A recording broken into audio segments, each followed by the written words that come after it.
The following is a live sports presentation of Glycod. GLICOD.com. Glycod's coverage of Central Kentucky high school football starts now. Presented by Bluegrass Community and Technical College.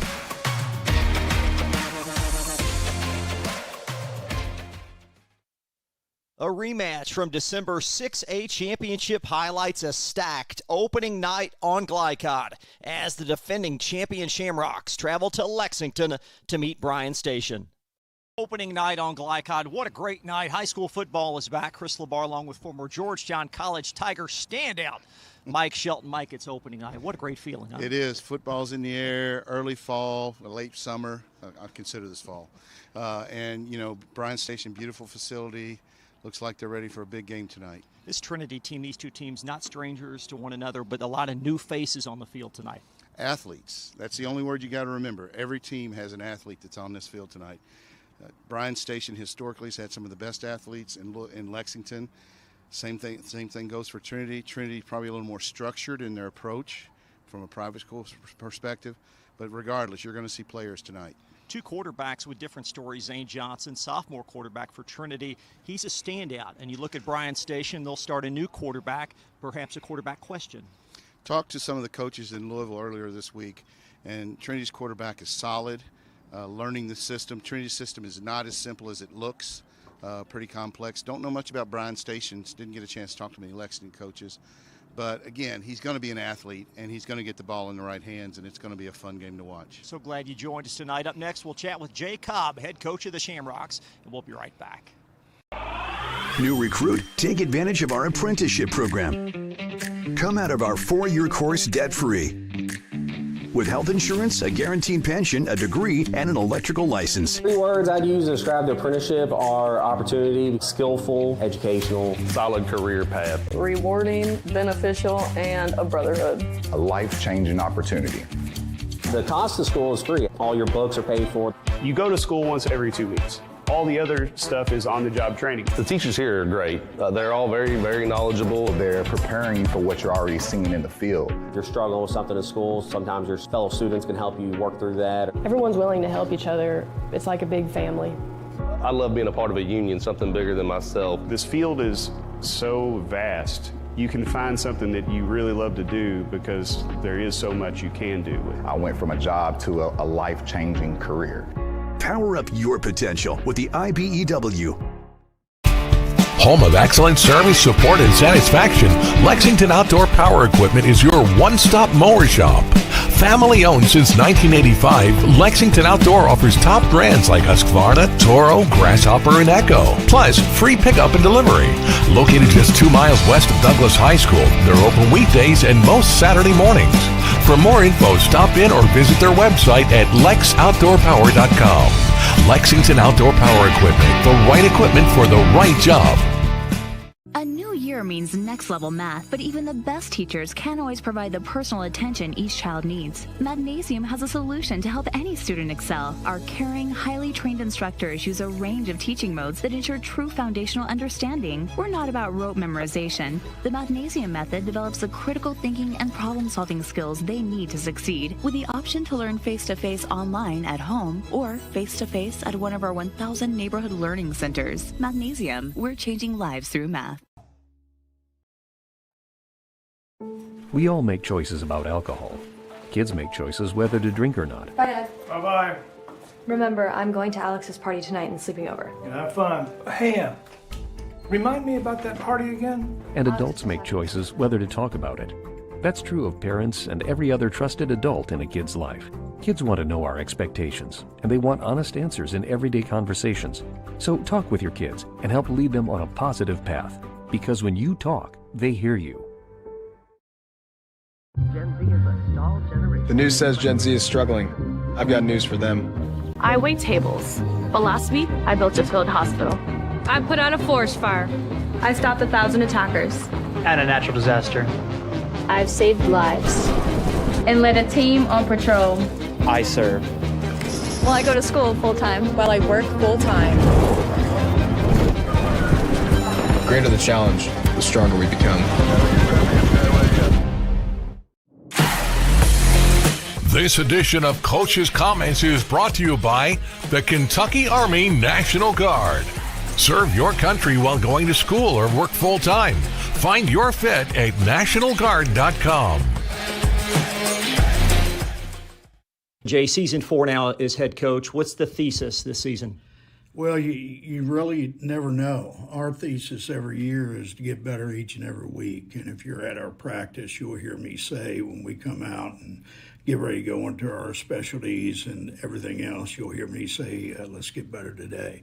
And that's kind of the MO for us. I mean, this football team that you'll see week 1 will not necessarily be the football team that you'll see late in the year. And we have a lot of talented sophomores that we expect to contend for starting positions. And we have several that have already cracked that lineup and gotten in there. But it's going to be a very competitive situation. Our seniors hopefully will give us good leadership and good play, good consistent play on the field. But this football team will evolve as the year goes along. To win the state championship last year, the 28th for Trinity, but the first for you. Is there a sigh of relief, a sense of accomplishment that you've got that behind you? Well, you know, I tell people all the time, and I told a lot of people last year, when I took this job, it was in a tough place coming out of COVID, and we only had one actual player returning from the starting side, either offensively or defensively. We only had 16 players that actually practiced with us the year before because we had 44 seniors. So we had a huge group. They had limited us to 60 guys. So it was a strange situation. But when I took the job, I told them third year is going to be the year. And it was. It turned out to be that way. And the credit goes to that senior class we had. There was a lot of character in that class. We did not have a Division I player in that class. But those kids were typical Trinity kids. They were grinders, they were hard workers and everything else. And that's the reason that came to fruition in that third year. We kind of thought it would. So it played out kind of exactly like we thought it would. You talked about the sophomore class. St. Johnson's sophomore quarterback, first freshman to ever win a state championship at 6A football. What more are you going to put on him this year? Well, we're going to see what he can handle. We are putting a lot more on him. I mean, last year he called protections. Checks are going to be a little bit more involved in this offense. It has to be to get us out of bad plays. And so he's going to have a little bit more of that on his plate. And we'll give him what he can handle. But he's shown that he can handle quite a bit, and he does a good job. No moment has really been too big for him. I mean, he had a little shaky start in the state championship game. State semi game was a very tough game for him in that game, but he played through it. But settled down in the state title game, and I thought he played very, very well in that ball game to lead us to a victory. But we're going to ask a lot more of him this year, and he needs to give us that. He needs to give us leadership. As you've looked at Bryan Station, what do you like best about him? Well, as always, it's a very talented football team in terms of the athletic talent that they have. The speed that they have speed, they have size. That's what you're always going to get from a Lexington football team. It's similar to a male team that we have here. Springfield that we scrimmaged is very much in that same mode. Very athletic. You're going to see a lot of guys that will play at the next level. So, you know, you have to be very good defensively. You have to finish on plays. You can't allow them to get into space. And if they do, they can hurt you. So you have to be really sound defensively. And then offensively, you got to take care of the football. And you'll get a mistake occasionally in there, maybe with a coverage blow or something from a run fit, and you have to be able to take advantage of those things. They're a different team, just like you are, than they were last year. Is there a sense of an unknown that you really don't know what to expect this week? Well, that's what I was mentioning a while ago. If any football coach sits here and tells you they know what they're going to get on the first week, they're lying to you. You don't, and that's the reason that's the fun part of this. You kind of get to see exactly who are going to be guys that are going to respond when the lights are on. And are they going to make plays the same way maybe they made plays in practice? Some guys don't. They don't raise to that level. Other guys do, and they surprise you. And those are kind of gamer guys. A lot of times those guys have a hard time getting on the field for us because they got to show us in practice. But that's what makes every year kind of exciting to see exactly what you're going to get from your young guys especially. The news says Gen Z is struggling. I've got news for them. I wait tables, but last week I built a field hospital. I put out a forest fire. I stopped 1,000 attackers. And a natural disaster. I've saved lives. And led a team on patrol. I serve. Well, I go to school full-time. While I work full-time. The greater the challenge, the stronger we become. Make a bold impression when you show up in a new Kia from Cartown Kia. Save $4,250 off a new 2024 Kia Sorento or lease for $279 down and $279 per month. And new 2024 Kia Fortes, just $229 down and $229 per month. Or save more with rates as low as 0.9%. And don't forget our 10-year, 100,000-mile limited warranty. Give them something to talk about in a new Kia from Cartown Kia and CartownKiaUSA.com. Let's get real. For a lot of people, 4 years of college might as well be $1 million. With us, you can get a certificate in a matter of months and start a career right away. College for the real world. College for your world. Calling all football fans. Come on down to Roosters, where the wings are hot, the drinks are cold, and the good times never stop. Roosters is where you can catch all the action of the game and enjoy a delicious meal. Choose from 15 varieties of sauces. Even try our burgers, salads, and out-of-this-world pizzas. Something for everyone at Roosters. Dine in, carry out, or let us cater. Open late for the Night Owls. Visit our Richmond Road location or off Nicholasville Road by Walmart. I love Head Start. Children love Head Start, and you will too. Community Action Council's prep academies are hiring now.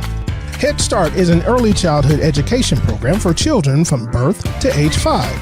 Help us give more children the Head Start advantage. Teacher, what are you waiting for? Join our team of dedicated education professionals. Apply online today at comaction.org. What are you waiting for? For any of your window, door, and siding needs, contact the team at Elite Building Products. Their factory-certified, licensed, and insured contractors have been installing energy-efficient windows and doors for over 30 years. They also offer energy tax credits and military veteran discounts. Locally owned and open weekdays at 242 Wilson Drive, just off of the 27 bypass. For a free estimate, call 859-887-2440. Elite Building Products. Stuck on the road? Call Martin's Peterbilt Mobile Service. Our 24/7 commercial roadside service, truck and trailer repair, and warranty service will have you back on the road in no time. Call us 24 hours a day, 7 days a week. Martin's Peterbilt, keeping you rolling. You're watching Central Kentucky High School Football on Glycod. Alongside Mike Shelton, I'm Chris LeBar, back live in Lexington. They call it the North Side, Mike, and a great crowd representation for Bryan Station. It is. They are filtering in. The dogs and burgers are hot. Looks like the crowd is anticipating a great game, and it's a wonderful, pleasant night. Take a look at tonight's weather forecast presented by our great friends at Lexington Outdoor Power Equipment. They offer the right equipment for the right job. Lexington Outdoor Power, 1111 Winchester Road. It is a perfect night for high school football. Temps in the low to mid 80s. It is dry, it is perfect, and it is week 1. Up next, we'll chat with Philip Hawkins. He's building quite the program here in Lexington, and you'll hear from the Defenders head coach in just a moment from Glycod.com. Glycod on YouTube is Kentuckiana's fastest growing high school sports video site. When you click to subscribe, don't forget to tap the bell and be notified of our upcoming live broadcasts and other unique video content. Subscribe for free now at youtube.com/Glycod. A new year means next level math, but even the best teachers can't always provide the personal attention each child needs. Magnesium has a solution to help any student excel. Our caring, highly trained instructors use a range of teaching modes that ensure true foundational understanding. We're not about rote memorization. The Magnesium method develops the critical thinking and problem-solving skills they need to succeed, with the option to learn face-to-face online at home or face-to-face at one of our 1,000 neighborhood learning centers. Magnesium, we're changing lives through math. With Fast Signs, create custom deep-sea signage that makes the wait a visual escape. Fast Signs, make your statement. New recruit, take advantage of our apprenticeship program. Come out of our 4-year course debt-free. With health insurance, a guaranteed pension, a degree, and an electrical license. 3 words I'd use to describe the apprenticeship are opportunity, skillful, educational, solid career path, rewarding, beneficial, and a brotherhood. A life-changing opportunity. The cost of school is free. All your books are paid for. You go to school once every 2 weeks. All the other stuff is on-the-job training. The teachers here are great. They're all very, very knowledgeable. They're preparing you for what you're already seeing in the field. If you're struggling with something in school, sometimes your fellow students can help you work through that. Everyone's willing to help each other. It's like a big family.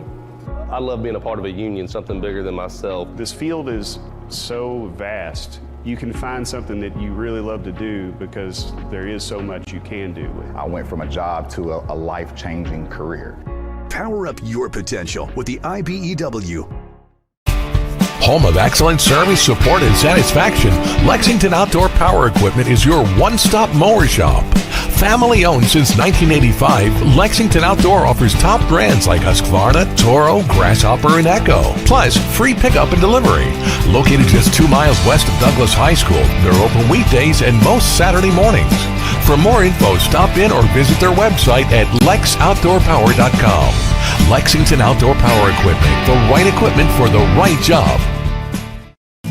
Are you an HVAC and refrigeration tech looking for new opportunities? Tech24 is your single source for commercial HVAC, refrigeration, and kitchen equipment maintenance all across the country. We have exciting career opportunities with great pay and benefits in your area. To learn more, contact Brad at 864-549-8344 and check us out on the web at mytech24.com. 864-549-8344. You're watching Central Kentucky High School football on Glycod.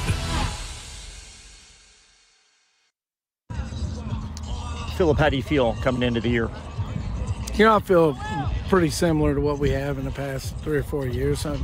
We know we have some work to do every week to get better, but you know, our goal obviously is to play as late as we can, and you know, we're going to go into this game trying to be as competitive as we can, and then just build from it regardless.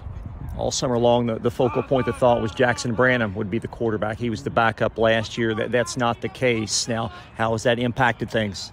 Well, you know, Jackson was a little bit different. He was a pocket passer, and so we had tailored some things around him. And James Davis is more in line with Trenton Cutright. So, you know, he'll run the ball quite a bit for us, and he can be elusive. So we may end up looking very similar to last year by the time the season finishes. You do have some new pieces on offense, but Kalen Washington is not one of them. 3,200 career rush yards. How much are you going to put on him? Is there a lot of stress on him this year? Well, I think that we have quite a few guys on offense that can take some of that load from him. You know, Tiandre Clark, which we used quite a bit last year, you know, he's still in the program, and you know, it makes it easy when you know you got a kid like that, you know, on the sideline. So, you know, I think we're going to have to use Jaws, especially, you know, tomorrow. We're going to have to use Jaws because he's literally, you know, the center of our offense. You had such a great year last year, Coach, state finalist appearance. What did you learn as head coach? Well, I learned that it's a long season, and I learned I reinforced what I knew, that, you know, you can get teams better each week, and you know, even after a slow start the last 2 years, we still found ourselves in week 14, week 15. So, you know, we're going into that with this mentality. We know we can improve on things, and you know, I also learned that it's hard to compete at the highest level when you're playing 7 or 8 kids both ways.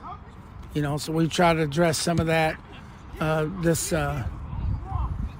summer, this winter, and you know, we'll go from there and see what happens. Is that the one thing that maybe has prevented this program from winning it, just having the bodies out there? Yeah, I think it can get you deep playing those kids both ways, but I think it just when you get to Trinity or St. X, you better be able to play a lot of kids, and and because they're going to do that to you, and attrition becomes a part of the game, and that's what we need to eliminate. Talked to Coach Cobb yesterday. He said he loves your athleticism. What do you like best about Trinity? You know, I think their discipline obviously is going to be a cornerstone for them, and you know, those kids play hard and they play for the T on their helmet, and it's impressive to watch, and they have such a history. You know, we're just trying to include ourselves in those conversations. Good luck, Coach. Thank you. No, I appreciate you very much. Are you an HVAC and refrigeration tech looking for new opportunities? Tech 24 is your single source for commercial HVAC, refrigeration, and kitchen equipment maintenance all across the country. We have exciting career opportunities with great pay and benefits in your area. To learn more, contact Brad at 864-549-8344 and check us out on the web at mytech24.com. 864-549-8344. Let's get real. You could go to work right after high school, but spend a little time with us and we'll give you a better chance to do more, be more, and earn more. College for the real world. College for your world. For any of your window, door, and siding needs, contact the team at Elite Building Products. Their factory-certified, licensed, and insured contractors have been installing energy-efficient windows and doors for over 30 years. They also offer energy tax credits and military veteran discounts. Locally owned and open weekdays at 242 Wilson Drive, just off of the 27 bypass. For a free estimate, call 859-887-2440. Elite Building Products.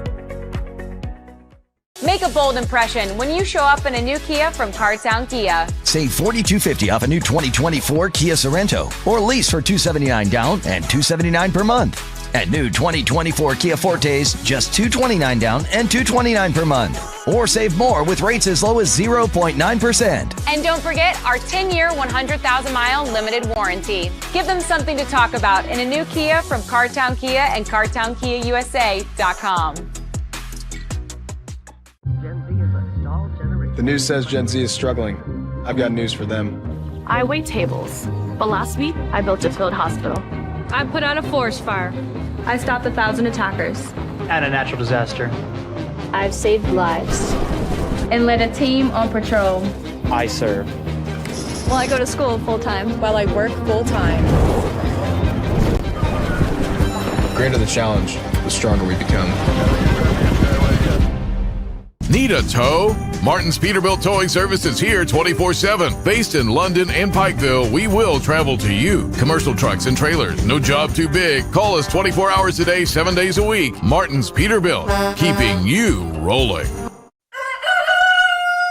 Calling all football fans. Come on down to Roosters, where the wings are hot, the drinks are cold, and the good times never stop. Roosters is where you can catch all the action of the game and enjoy a delicious meal. Choose from 15 varieties of sauces. Even try our burgers, salads, and out-of-this-world pizzas. Something for everyone at Roosters. Dine in, carry out, or let us cater. Open late for the Night Owls. Visit our Richmond Road location or off Nicholasville Road by Walmart. You're watching Central Kentucky High School football on Glycod. Welcome back to Lexington. Will be Bryan Station football to begin after Trinity won the toss and deferred, and we are about set for week one, Mike. We are. Teams are jogging out on the field, getting set. Doesn't look to be a lot of wind that I can see anyway. So I think, it's going to be a fairly decent kickoff, and looks like that we're going on offense for Bryan Station from our left to the right. So, we're getting ready to watch an exciting game. Bryan Station will have a trio of returners: Jordan Haskins, Kamani Barber, and Damon Green. All set to receive from Carson Hilbert, a very high kick. And inside the end zone for a touchback. And let's take a look quickly at the keys to this game presented by Martin's Peterbilt of Central Kentucky. And Mike, for Trinity, you feel like they just have to keep things simple. They do. I mean, while they do have a state championship quarterback, he's still a sophomore. We need to keep that in mind. He's young. I think they're going to rely on him more. But I think that will build, as Coach mentioned earlier in his comments, that'll build as the season goes on. Today is just getting the wetness out of the feet and getting things moving in the right direction offensively. There you see Jay Cobb, fourth-year head coach for the Shamrocks. And Bryan Station, new signal caller. It's James Davis, a transfer from George Rogers Clark. Set out all of last season, and we'll tell you more about the Station quarterback as this evening unfolds. And he's back to throw on first down and 10. And Davis brought down for about a yard up to the 21-yard line. Pocket collapsed, good read on his part, just got an arm tackle in there and drug him down, but that was a nice athletic play.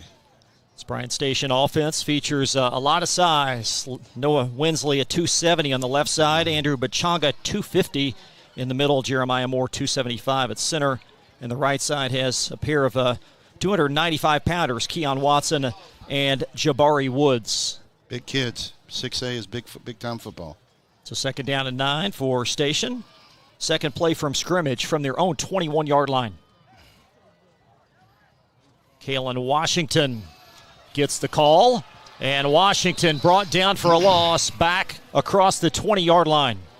Wasn't much there. It looked like he was running to the two-hole, and essentially Trinity's linebacker did a good fill, but also the first level defensive lineman just blocked up the hole. It was that simple. Nothing there at all. Third down and about 11. Washington on the season. One carry for a minus a couple, but for the career, 3,300 yards. That's pretty solid. And it's third down and long. Certainly not to start Bryan Station once as they try to attack this defense. And our first penalty. Looks like a false start on one of the offensive linemen for Bryan Station. First game jitters, those things are going to happen. Just got to work through them. Going to mark 5 against Station. The official is Steve Pittman. And it will be 5 from 3rd and 11, meaning third down and 16 for Bryan Station.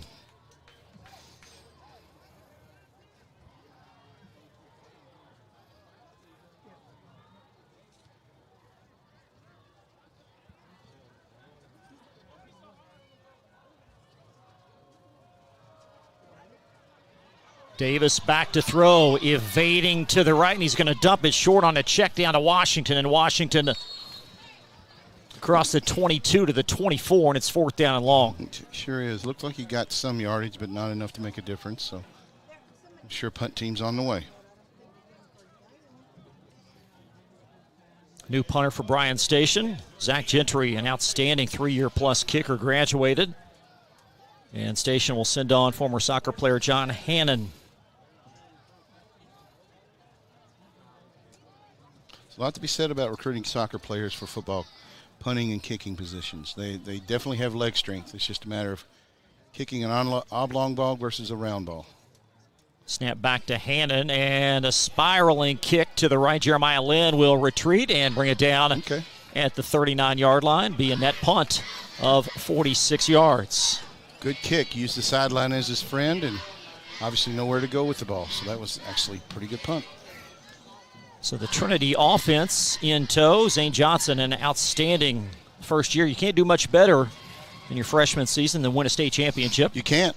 I mean, you really can't. I mean, that's outstanding. I'm not sure there's many freshman quarterback, period, in any class that's won a state championship. I mean, I'm sure there's some, but not many. And Johnson, the first 6A quarterback ever to win it as a freshman. 3 returning offensive line starters. We'll tell you those in a minute. With it appears running back will be Jamarian Berry to start this game in the backfield. And back to throw on a check down, and it's caught across the 45.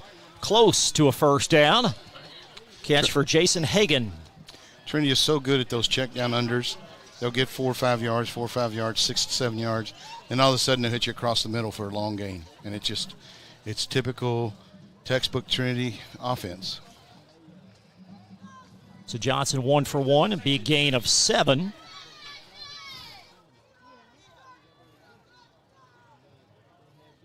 Bryan Station goes 3 and out on their first drive, and Trinity from the 46 is Lynn in motion, and Lynn's going to get the flip. And Lynn seeking assistance, and he's got the first down. And down the far sideline as he's ushered out at about the 45-yard line. It'll be a pickup of 11 yards. You know, it's a nice seal on the corner on the Bryan Station, the Trinity side of the field.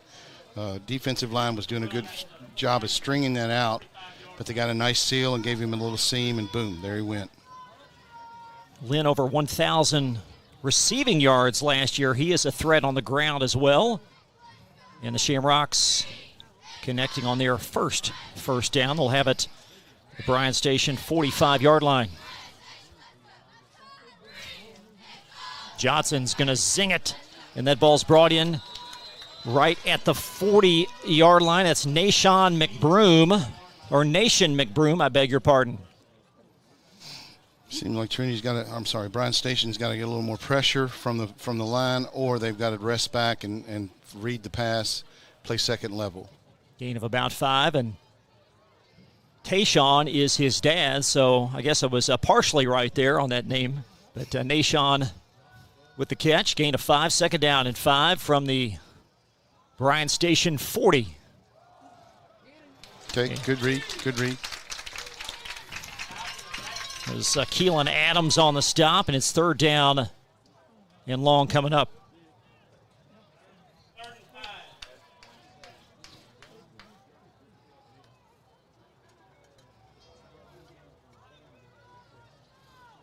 This would be a big 3rd down stop should Station deny Trinity on what amounts to 3rd down and a nickel from the 40-yard line.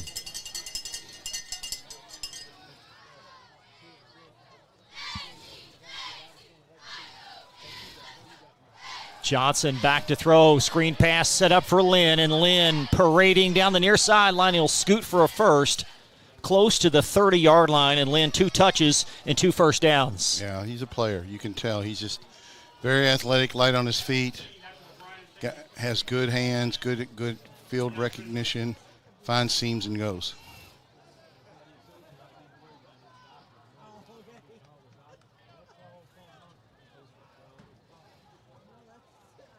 Shamrocks 2 first downs as the line of scrimmage perched at the Bryan Station 32-yard line.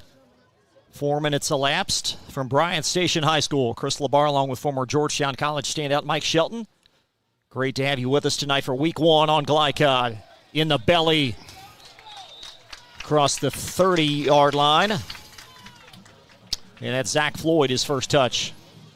Seems like the linebackers are playing well. The ends and linebackers are playing well, and actually the defensive line for Bryan Station is holding bodies up to free them up to make plays. So while there was a slight gain, that was not a bad defensive effort. This is a well-called first drive by Coach Cobb. You've got 4 different Shamrocks to touch it on this first series. No question. 2nd down and 8. Johnson awaits a snap from Boyd Noor, the center. And Johnson look at him in near sideline, and nice coverage. That was corner Zay White, the pass intended for Jason Hagan. Back shoulder toss, didn't look completely on the mark, but still a good effort by both of them. Defensive backs seemed to be, he was mirroring him pretty good, so can't really complain about the coverage, nor can you complain about the effort on the receiver. This is a pretty seasoned Bryan Station secondary. Both the corners, Zay White, Jordan Haskins, returned from last year alongside safety Elijah Bojang. Perhaps the strength of their defense. Experience is a big factor in football. 3rd down and long. Cockeyed formation to the near side, and Station with their second 5-yard infraction. First game jitters. That's the nature of the beast. These first games, and you hate to see that, to be frank with you. Because Bryan Station's put up some nice efforts here lately. 3rd down and 3. Bryan Station front has Chris Girton and Brunley Fawn on the ends with Brown and Bachanga inside. Only one of the 4 played significant time much of last year. Johnson is back to throw on 3rd down and short, and he's going to squirm, and he's got a first. And he slides down, he gives himself up, and there's a late flag. Yep. That was an astute play by Johnson. It was. And it's going to be 1st down and half the distance. Anytime there's a safety issue on any play, we know they're going to throw the flag. May not agree with it, but they're going to throw the flag because safety's key in all football. 3 early penalties on this first drive for Bryan Station.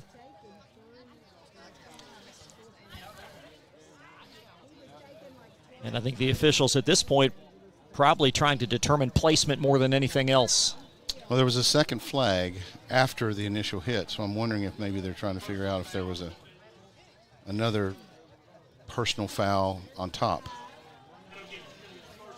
So first down and goal. Jay Cobb's going to receive an explanation on that far sideline. Enjoyed talking with Coach earlier this week. He talked about a couple of his mentors, one of whom was his father. And Jay certainly now starting to really build this Shamrock program back to where it was under Coach Beatty. So first down and goal on the timer for Trinity. Will drop anchor. Looks like it's about the 8-yard line. Sure does. As Johnson feeding Floyd, and Floyd to the boundary, and the Rocks are on the board. Nice downfield block. Nice downfield block. Zach Floyd, his first touchdown. And the Shamrocks make station pay after those 3 penalties. Penalties are a killer on defense. It's that simple.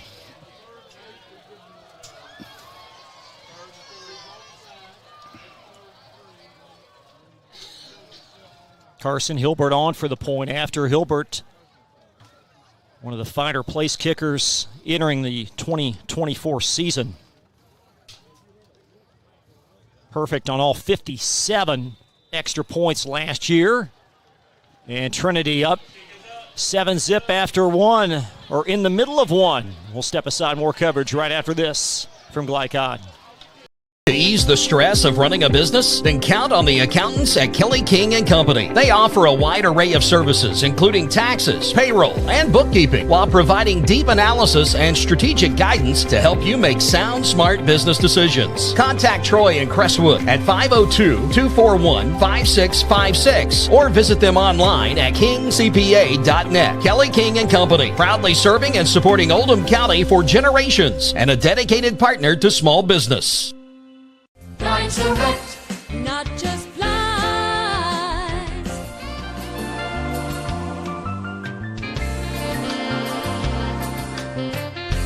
Blinds Direct, not just blinds. You're watching Central Kentucky High School football on Glycod. Zach Floyd, an 8-yard touchdown scamper, has the Rocks 7 clear. We played 5 minutes. Pretty impressive start for Trinity, Mike. It is. Just they did what they had to do, and that's just a nice, clean offensive drive. Ball's into the end zone. Once it breaks the end zone line, it's safety rule. They come back at 25, and Bryan Station can start anew. They're not out of the game by any stretch. They just need to get a good, solid drive going and eliminate mistakes. We talked about the Shamrock keys to the game earlier, presented by Martin's Peterbilt. Let's take a quick look at the Bryan Station keys of significance, and certainly we've already seen a couple of those, and that's a reduction in penalties. It just seems to be, a challenge for most public school teams, just because new, fresh faces, systems are different from coach to coach to coach, and it's a hard animal to conquer, to be frank with you. Shamrocks on the defensive end, and there's Washington trying to drag tacklers, and he will, across the 20 to the 22-yard line. Good effort. Great effort. He is a bulldog. I'll give him credit. Yeah, Kalen Washington, well over 200 pounds, and it's going to be the key for Bryan Station throughout their season to feed him, and he, at least in the last couple of years, has gotten stronger as the games have gone on. 3,300 yards for a high school running back in less than 4 years is pretty impressive. Now Davis rolling to the right. Washington again breaking through, and there goes Kalen Washington. Down the near sideline, and Washington tripped up at the 21-yard line. That was all effort there. He found the seam, broken arm tackle, which has tripped him up a couple times. Got run down by the Trinity defender.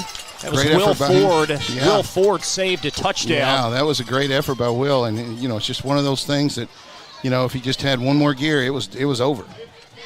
So nice effort. 54-yard rush for Kalen Washington. Bryan Station threatening on this drive. Washington again. He'll roll across the 25, and a nice job by that Trinity defense on that play. Trinity must be picking up some keys because it seems like there's not just one tackle when Washington gets the ball. There's 3 or 4 that get an arm on him. And in that particular case, it was definitely 4 or 5. So they must be able to pick up some movement or something within the adjustments or sets to figure out where he's going.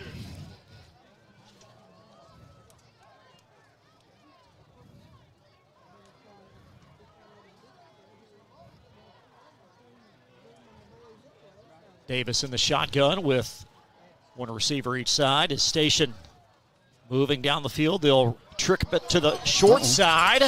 And leaking across, that's Jordan Haskins. And Haskins close to the 15, make it the 14-yard line. Athletes. That's what I'm talking about earlier. They're athletes. They just, you give them a seam, and they're going to find ways to make it happen. It's going to be enough for a first down as Jordan Haskins, we thought he might get some action with the Wildcat. And it's first down and 10 from the 15.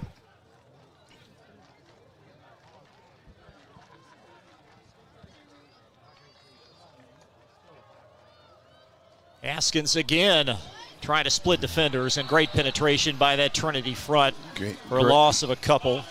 Excellent backside, just persistency. They definitely, the backside end collapsed and just came right on top of him. That was Julian Carney on the stop. Carney, one of a bevy of impressive Trinity sophomores. The coaching staff so high on the 10th grade class. He's second down and 10. He just joined us. Trinity on the board on their first drive. Zach Floyd, an 8-yard touchdown rush. And Station now possessing the ball for the second time inside the Shamrock green zone, if you will. They'll have it at the 19. One receiver each side. Haskins. No, that's a Davis. Back to quarterback Davis rolling out. And across the 20 for a couple, perhaps. I don't know if he necessarily got back to the original line of scrimmage. But anyway, he did get a few yards. This is a big third down coming up. Again, we told you about Bryan Station. They're bringing in a new kicker and certainly never attempted a field goal at the high school varsity level. And a lot of work to do here on third down and 10. I think so. I think this would be a big kick for a high school kicker. He doesn't make the first down. Just over 3 minutes Yep. in this opening quarter.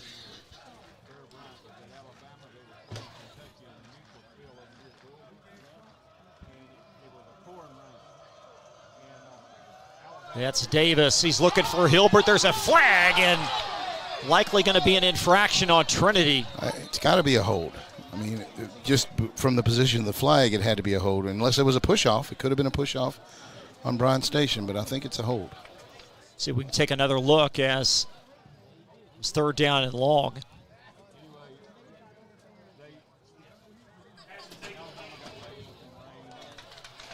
It will be against the Shamrocks. New life.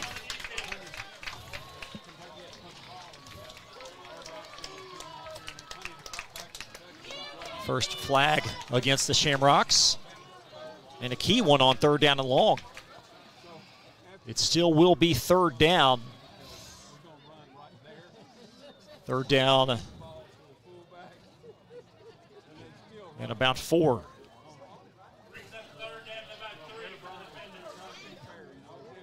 This might be a 4-down territory as the Station defenders have it inside the 10. I don't think they're going to win it with field goals.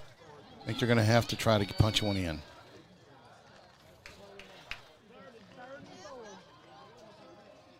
Here's the handoff inside, and Washington denied again by the Shamrock front.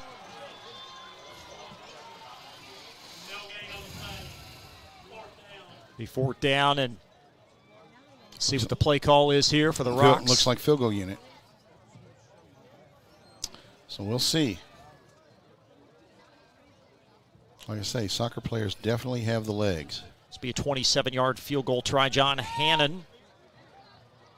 Jordan Haskins will apply the hold. That'd be a decent field goal for a high school kid. And a big one here. Station tries to respond. Oh, yeah. No question.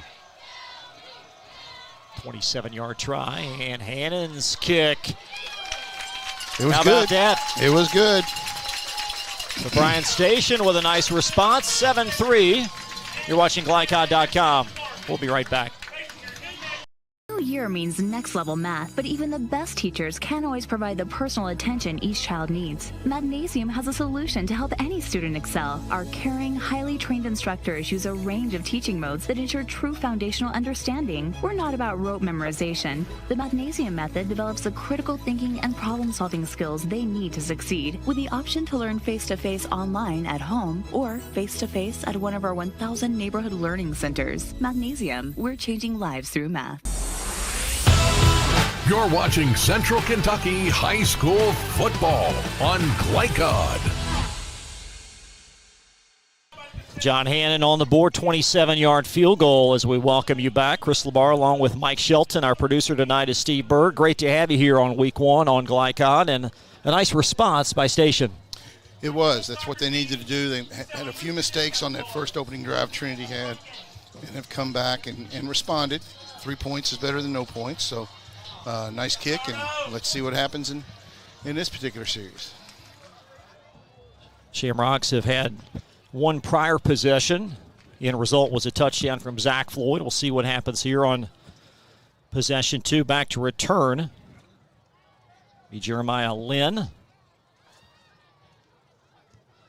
And Hannon's kick well in the air. Lynn going to retreat inside the 5. And Lynn slung down across the 19 to the 20. Nice special teams package there by Bryan Station. Looked like everybody stayed in their lanes and definitely did some nice work in regard to that. So teams will come out for the series and we'll move forward from there. Great crowd on hand tonight, and what is a perfect weather night. Not too hot. Even a little breeze here. Just a little. Zane Johnson back to work for Trinity High School from their 20-yard line.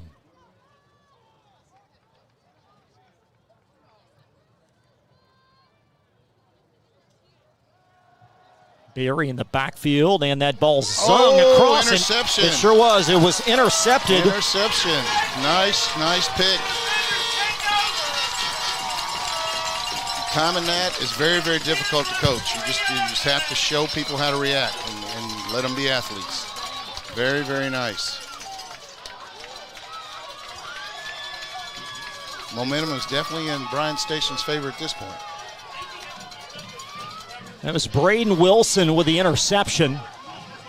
And Bryan Station with a key takeaway. And they'll have it at Trinity's 40-yard line.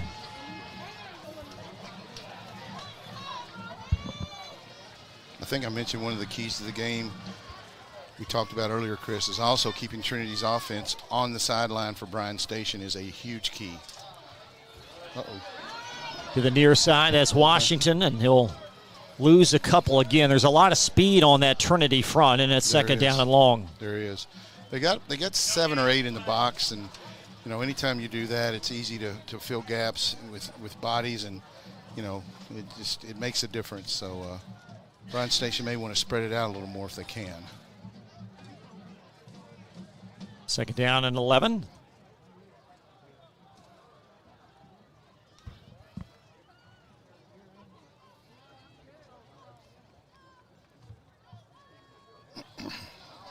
Kamani Barber now flanked to the left for Bryan Station.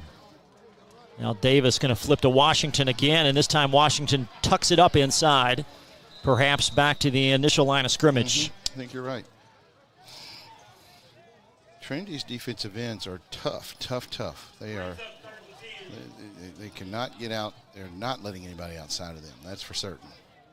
We told you about Julian Carney, one defensive end. The other is stalwart Bailey Vance, 2-year starter, 5'9" senior. Got Sebastian Blue, also a sophomore, and Jabari Frost. So very deep at the defensive end position and stationed behind the chains at third down and long. This may be the final play of this first quarter. A very competitive opening period from Bryan Station High School.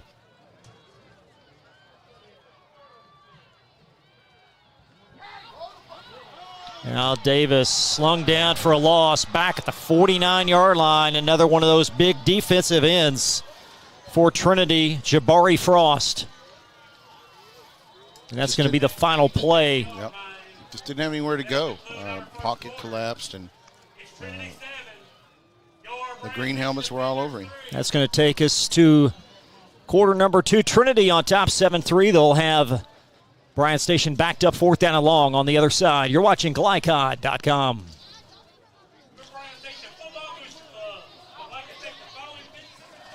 Bold impression when you show up in a new Kia from Cartown Kia. Save $4,250 off a new 2024 Kia Sorento or lease for $279 down and $279 per month. And new 2024 Kia Fortes, just $229 down and $229 per month. Or save more with rates as low as 0.9%. And don't forget our 10-year, 100,000-mile limited warranty. Give them something to talk about in a new Kia from Cartown Kia and CartownKiaUSA.com.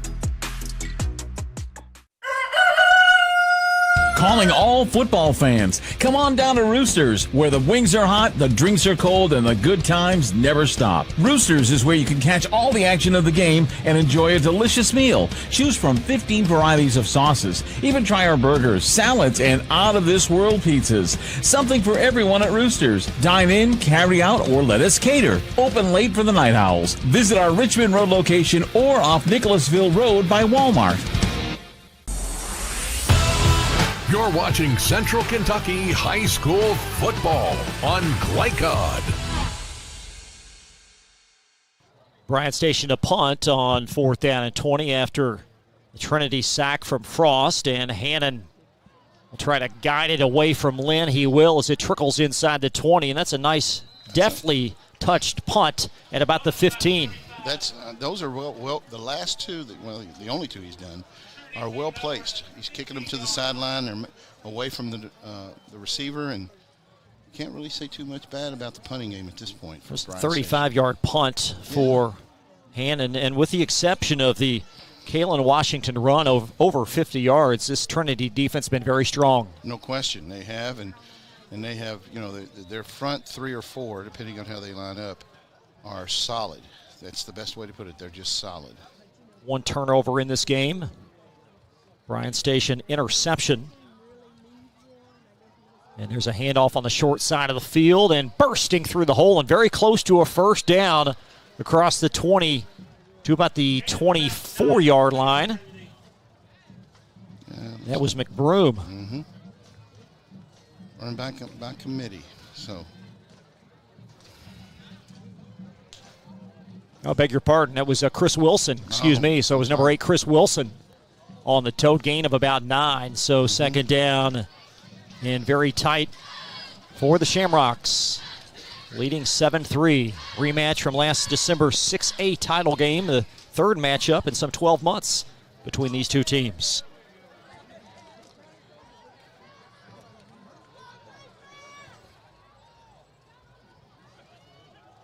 Here's Berry getting the call. First down, Jamarion Berry powering across the 40. Down the near sideline, out about the 45-yard line. That's a gain of about 40 for Jamarion Berry. Such a good seal by the tackle. Right tackle kicks out, gives him a seam, and then you got everybody's downfield blocking. It's just, that's the Trinity system. They just keep plugging, and they break a big one.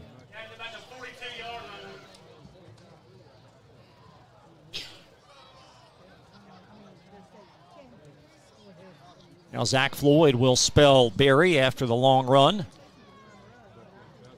With Zane Johnson in the shotgun. Now trips to the top.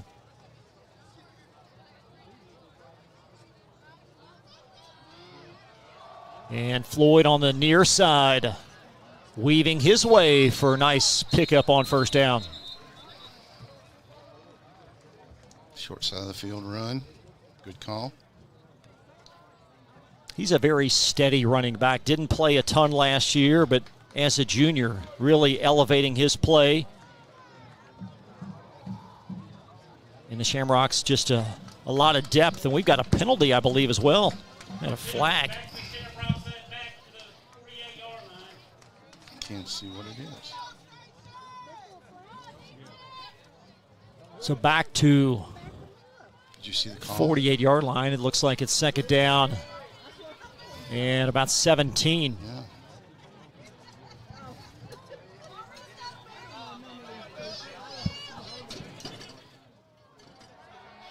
Now Johnson zings it across. He's got Lynn in the soft spot, and Lynn will pick up about 8 yards. Nice open field tackle by Caleb Bailey for Bryan Station.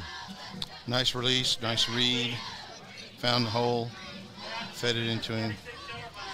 He's a shoestring away from breaking it. This is very early in this game, but this is a key play, I think, for both teams. You've got third down and short. Actually, we got second, I believe. Beg your pardon. So that penalty, the down remained the same. Excuse me, so second down and 6. 2 receivers to the top of the screen. Floyd again, picking his spots. So patient. Such a patient runner. What'd you like best about that, Mike? You know, if you can find a back who can have just that second hesitation of patience when he gets to the line and let the seam develop, and then they have that burst of speed. That's why the 4-2, 4-3, 4-4 running backs are so important. But if they can do that, they can make something out of nothing. And he did. I mean, 3 or 4 or 5 yards maybe, but there was nothing there. I mean, you can't. Patience is 9/10 of the battle when it comes to. Now it's a big third down for both teams. Sure just over is. 9 minutes in this half. It is, no question. See if Bryan Station can stay down. Yep, that's what I thought. They're going to try to get him to jump off, and they got timeout, so why not? Be Shamrock. Timeout. We will step aside. More coverage. This is week 1 on Glycott. A big third down. Coming right up. The road, call Martin's Peterbilt Mobile Service. Our 24/7 commercial roadside service, truck and trailer repair, and warranty service will have you back on the road in no time. Call us 24 hours a day, 7 days a week. Martin's Peterbilt, keeping you rolling. You're watching Central Kentucky High School football on Glycod. Third down after the first Trinity timeout. What's the adjustment on that far sideline, Coach? Well, I mean, they're not playing bad football as far as offense is concerned. They being Trinity, has had to make some plays recently, you know, to get them out of a third and long, second and long situation. But honestly, they're just so disciplined from their offensive line. I think you just got to let those guys take over. And in 3rd and 4, if you're a state championship team, this should be textbook running play off your best. You know, you're one. Whoever your number 1 offensive lineman is, that's what you should do.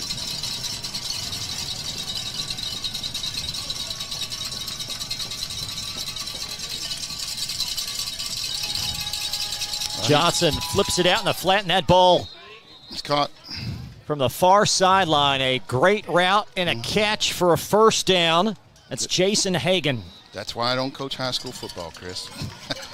Because obviously I would have done differently. Because I consider this for Trinity 4-down territory regardless, even if they're on the 35 or 40-yard line. Oh, it's incomplete, Mike. Excuse me. Oh, was it? Oh, incomplete. Okay. I think they'll still go for it, and they'll probably run, honestly, to the same side. You always run the short side of the field because Bryan Station has to defend the wide side of the field with an extra defender. So they're going to go left again, Trinity sideline, and we'll just see what happens. First 4th down try for either team tonight. Maybe not. Maybe they're trying to get him to jump off again. We're going to have a whistle and a timeout. I think there's no bells. I think that's going to be the remark. Sideline warning. So, sideline warnings. Yeah, Coach Philip Hawkins just out of your view underneath us, trying to get some attentions by the home folks. No bells. Frankly, I didn't realize that was a rule. I thought we were in Starkville for a moment. I didn't know. Jackie Sherrill and the whole crowd. 4th down and 3. Get on your feet. Let's hear it. There's an inside burst and a big call coming up on 4th down and 3. Barry got the carry. Pretty certain he made it. That's Trinity football at this particular juncture of the game. Is just, keep the ball on the ground. Should have gotten it. Yeah, he did. Sure was. Berry tucking it tightly inside, and a big fourth down conversion for Trinity as this drive continues. Now at the Bryan Station 32-yard line. So at this point, they're 30-yard in. I mean, it's just 4-down territory for Trinity. They could care less about the clock. They just want another score, whether they score in a minute or 8 minutes. It doesn't matter. They just want to score.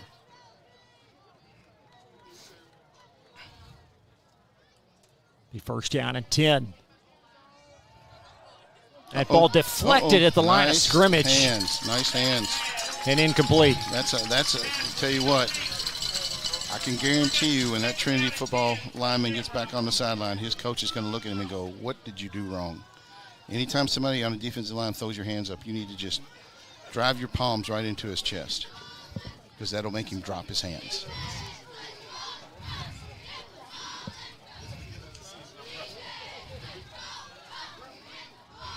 It was Brunley Fawn, I believe, that had the deflection. Basketball player. He's 6'7". Makes a difference. And he is a key part of their special teams package.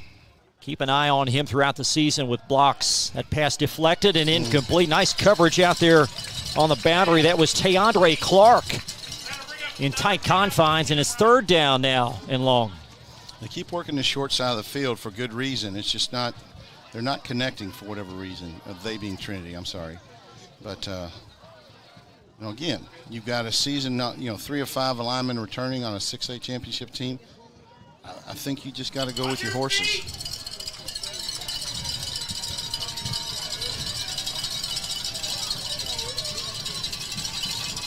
From the 32, Johnson to the strong side. Zings it for Lynn, and Lynn out inside the 5. Nice throw, nice catch. Roll out, played short side of the field, Trinity side of the field several times. Come back a wide side of the field. Obviously, those guys probably were asleep on defenders, defensive backfield, and it happens.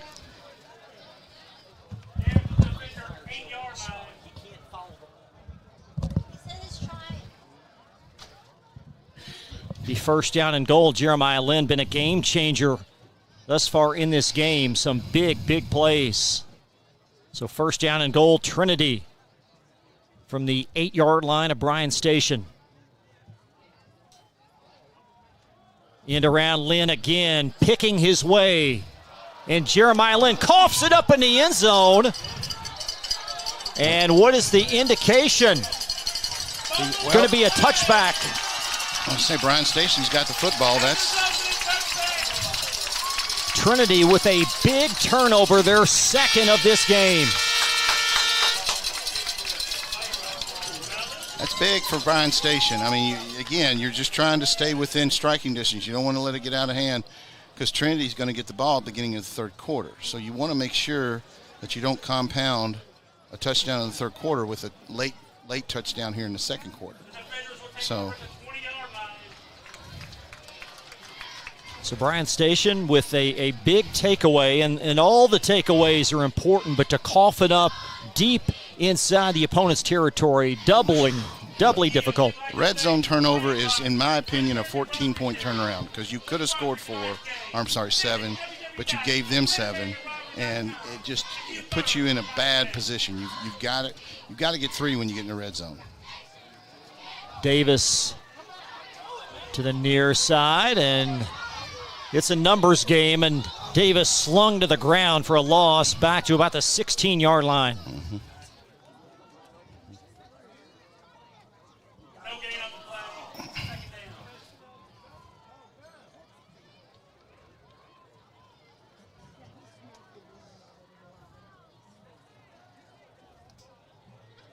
Loss of a couple for this Bryan Station offense. Largest play for the defenders tonight, Kalen Washington, a plus 50-yard rush. Jordan Haskins with a nice run in the Wildcat formation. But other than that, Trinity certainly is a lockdown this Bryan Station attack thus far.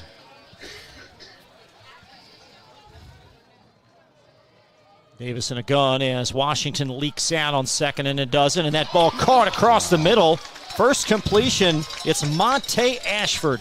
Got a nice release. Nice, quick release. High release, easy to find the ball. Receiver came across the middle. I look for more of that to happen because that was a nice play. Ashford, his first ever high school varsity reception. He doubles as a basketball player. Brand new to the team this year and a pickup of 7 yards. We'll talk to his basketball coach at half. Champ Ligon will join us. Champ, no stranger to Louisville circles as well on third down and a nickel as Davis surveying his options, flinging it well out of bounds, intended for the freshman Braden Payne.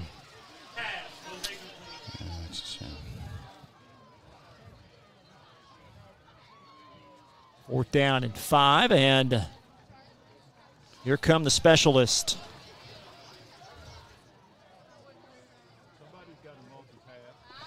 Hey, Coach Cobb there in the far sideline, not at all happy with his team's offensive execution here in this first half.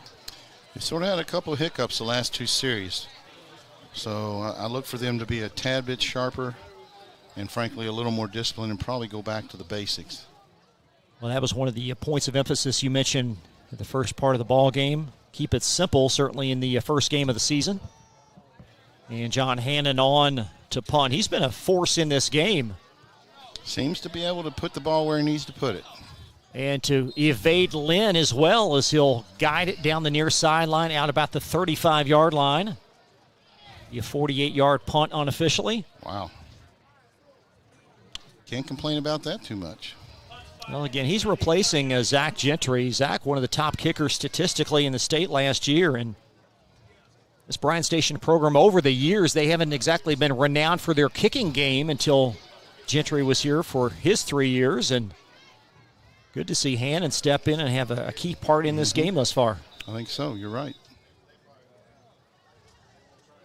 Still ample time in this first half.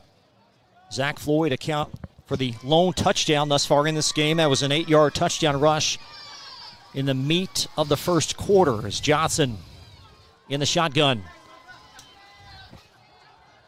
Pass out in the flat, grabbed across the 40, and a shifty run after the catch down to the 48-yard line. The first grab tonight for Mason Shear.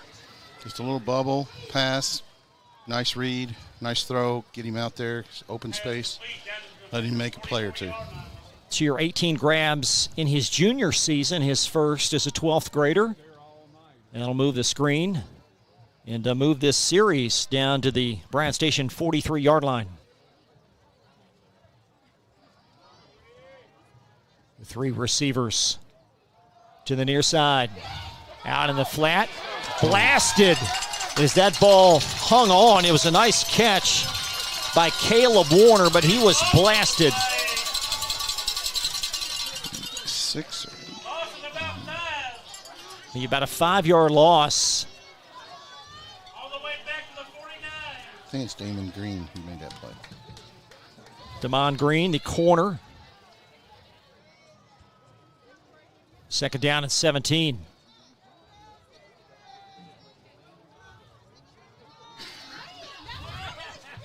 Back at the Bryan Station 49-yard line.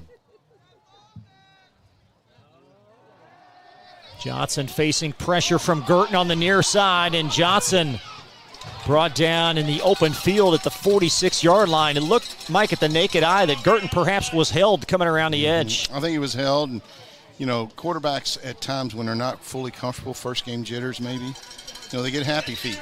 And I still think he had a nice pocket to make a pass in, but obviously I'm not on the field. But, yeah, it does seem that he was, our left end on the defender's side was held.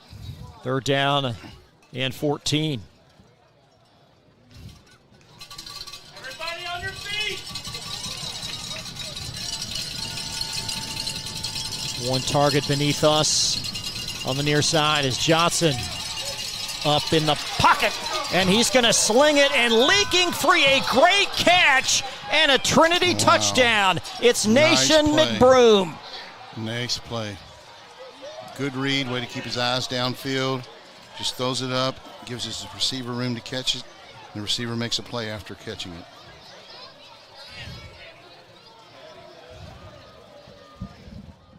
That's McBroom's first varsity touchdown.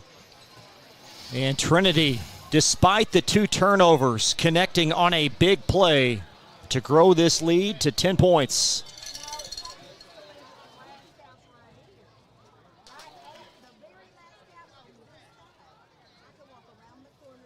Brock Shoemaker, the holder, and Hilbert's kick up in the stratosphere. Trinity 14, Bryan Station 3, and a big drive looming for Bryan Station. We'll have more coverage in just a minute. The road, call Martin's Peterbilt Mobile Service. Our 24/7 commercial roadside service, truck and trailer repair, and warranty service will have you back on the road in no time. Call us 24 hours a day, 7 days a week. Martin's Peterbilt, keeping you rolling. You're watching Central Kentucky High School football on Glycod. Johnson to McBroom, and Trinity on top, 14-3.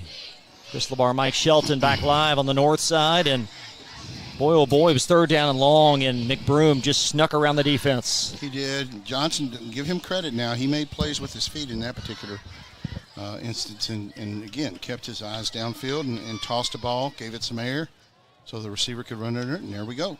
Touchdown, Trinity. Again, Trinity will have the football to start the second half, so my, oh my, this drive here of extreme significance for Bryan Station. Well, especially when you look at it from a third quarter perspective. Simply put, that you can't let Trinity get the ball in the third quarter and score without answering right here. And Hilbert's kick will propel in the end zone for a touchback. So Bryan Station from their 20. I'd like to remind you this broadcast is authorized by Bryan Station High School with production rights owned by Glycod. Our aim is to provide the most positive representation for all participating student athletes, coaches, and game personnel. Thank you for watching. Now, what does Bryan Station dial up here as they try to really milk this final 4+ in the half? The biggest thing is they need a sustained drive that's going to get them down the field. If they kick a field goal, great. If they don't, but they need points. They need to put something on the board so this thing potentially doesn't get out of hand in the third quarter. So just good, steady runs, good, steady offense. That's Davis, and he's blown up. He's going to be brought down back to about the 10-yard line, and this Trinity front just very difficult to block. You can tell that they are very disciplined and very strong in their technique, and they can make you pay if you don't match your ability with theirs. There's Bailey Vance on the stop, loss of 5, 2nd down and 15. Station going backwards here at their 16-yard line. And Davis under duress. And he'll take it across with the 18 over to the 20. Get a few back, and just such speed on that Shamrock front four. You seem to always have 3 or 4 around the ball.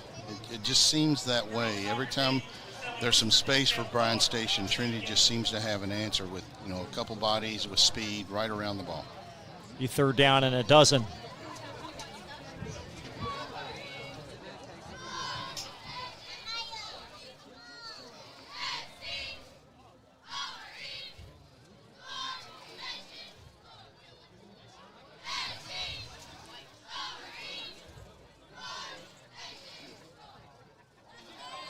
Davis able to hang on to that high snap. Yeah, just go down. And he will. Power down, sack down inside the 5, loss of 8, and just a dominant series by the Trinity defense. Just don't want to give up a safety. Anytime something like that's happened, take your losses, lick your wounds, live for another day. A little bit surprised that Trinity elected not to call timeout. They have 2 remaining. And it's 4th down and long. They want to call timeout with their offense on the field to give them a call 2 plays, that kind of thing. John Hannon on to punt. In the middle portion of the end zone, Jeremiah Lynn out of your view. He is nestled against the Bryan Station 45 awaiting the punt.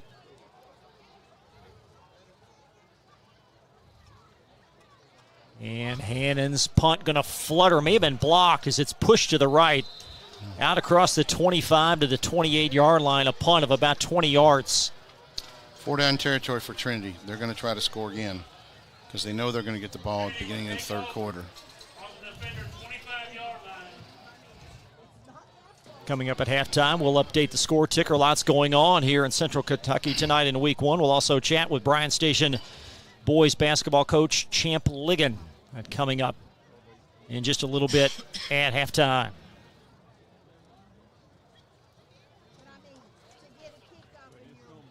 So the Bryan Station defense trying to figure some stuff out after giving up the big play. Nation McBroom getting behind the defense on what was 3rd down and long in the last Trinity drive.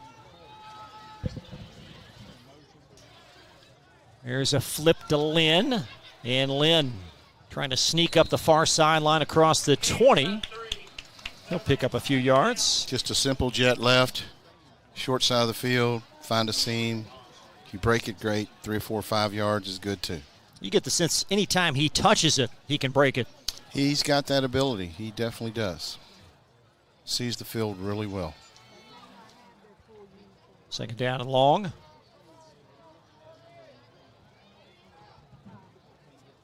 Two receivers very close to one another on the far side as Johnson got a flag trailing the play. There's a flag behind the play. The ball caught. It's gotta be a hold. But it looks like, be a hold. Yes, you're right about that. Back judge typically calls holding or something of that nature. So that'll take those points off the board. Repeat 2nd down, I guess. And despite the lead, I certainly think Trinity hasn't played the cleanest first half either. You know, they came out really well. Their 1st and 2nd series, they didn't really do anything wrong. But seemed like they had the 3rd series, they had the interception, and they've sort of struggled. A couple nice plays to get them back another score, but 2nd and long after the hold as Johnson zings it, and there might be a flag on the far sideline. They did not call that. It looked like it, but they did not call that, did they?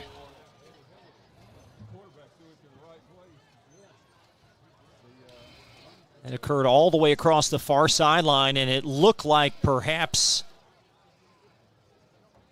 Bryan Station defender had a hand on Trinity's wide receiver. 3rd down and long.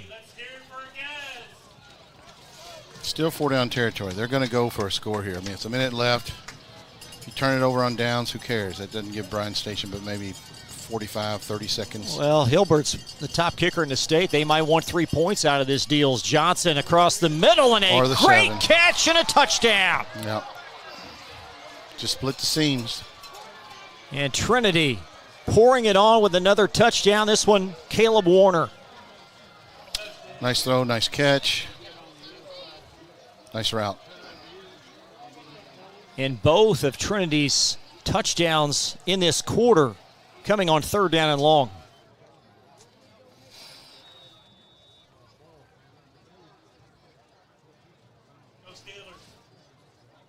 Shoemaker digs out the snap.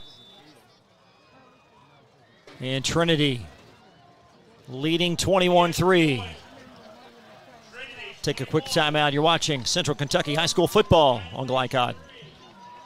To ease the stress of running a business? Then count on the accountants at Kelly King & Company. They offer a wide array of services, including taxes, payroll, and bookkeeping, while providing deep analysis and strategic guidance to help you make sound, smart business decisions. Contact Troy in Crestwood at 502-241-5656 or visit them online at kingcpa.net. Kelly King & Company, proudly serving and supporting Oldham County for generations and a dedicated partner to small business. Blinds are wet, not just blinds.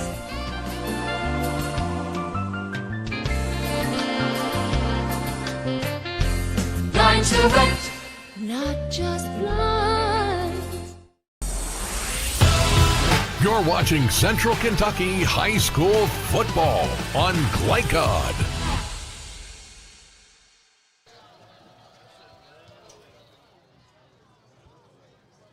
Bryan Station on for a touchback.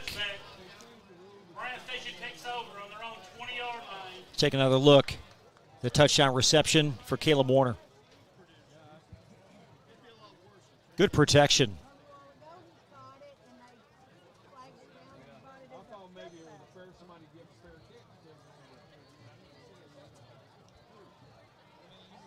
Station 3 timeouts remaining, under a minute in this first half. And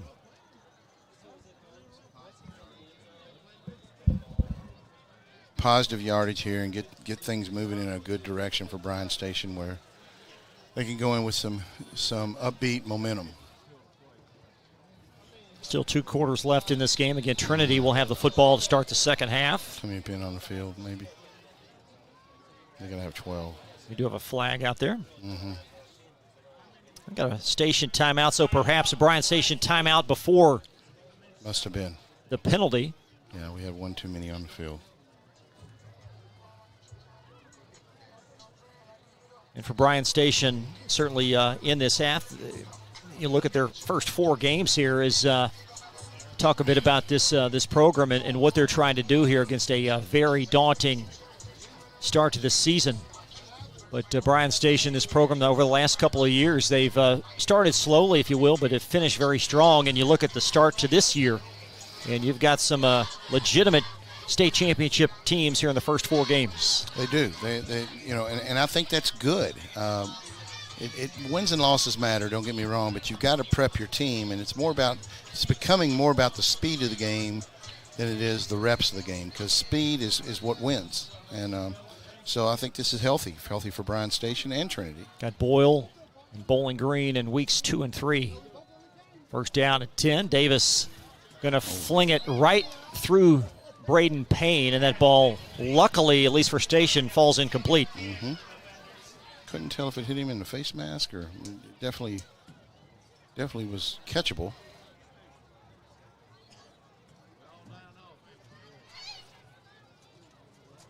Second down at 10. Payne, the lone freshman that certainly going to play this season, at least in the early start of this season for Bryan Station. Coach Hawkins and staff very high on that 9th grader.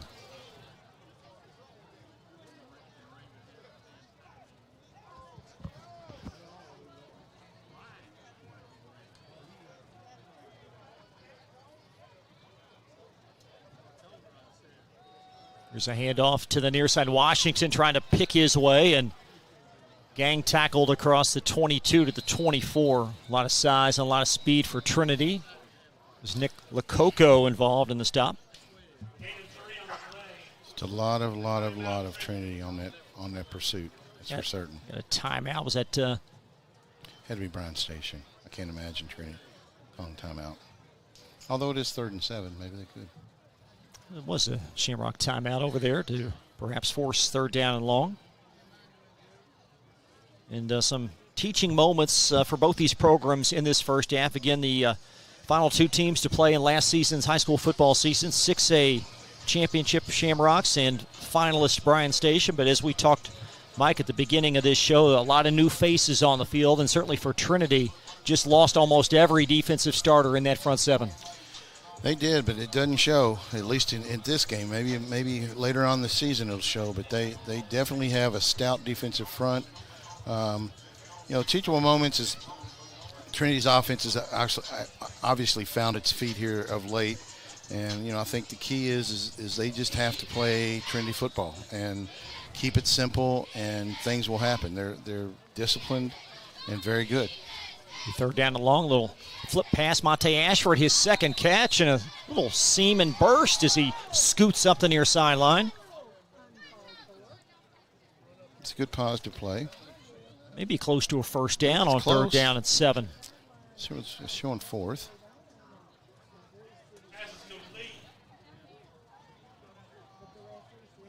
It's like 4th and 1 or so.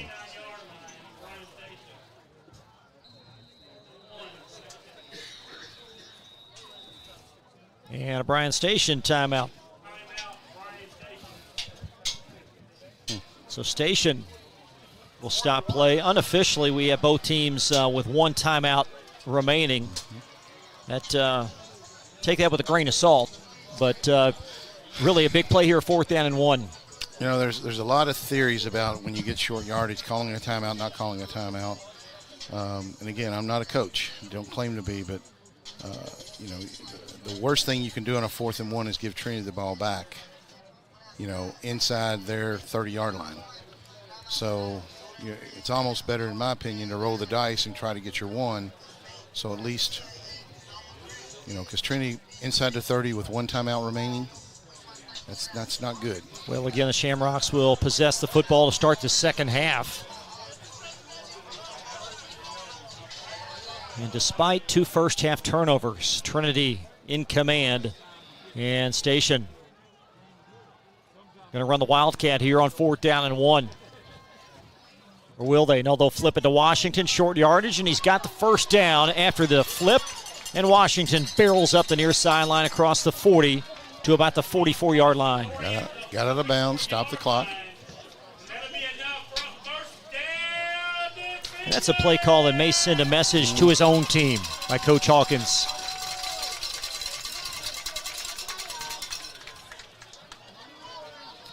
Clock started, so they got to run the play.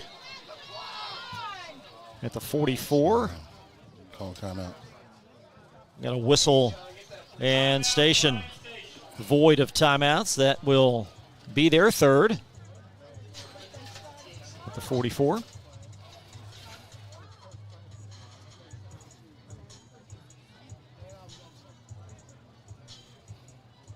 Take a look at Trinity's schedule. We'll be right back with these guys as the Rocks will take on Frederick Douglass. That is going to be a dynamite game in week 2. We'll have it for you right here on Glycon. I'll be joined by former University of Louisville quarterback Marty Lowe.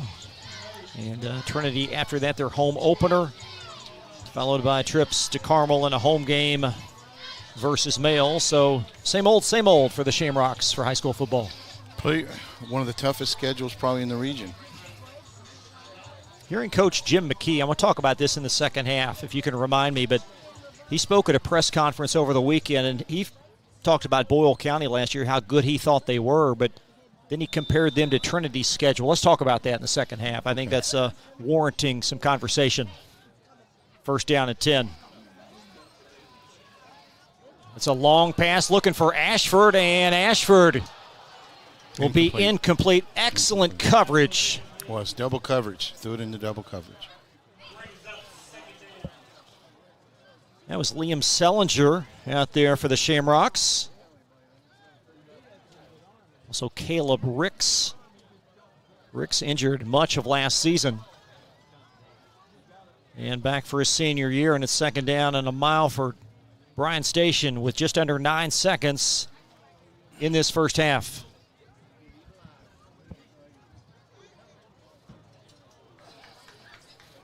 There's Washington again on the near side. And we're going to have one more play.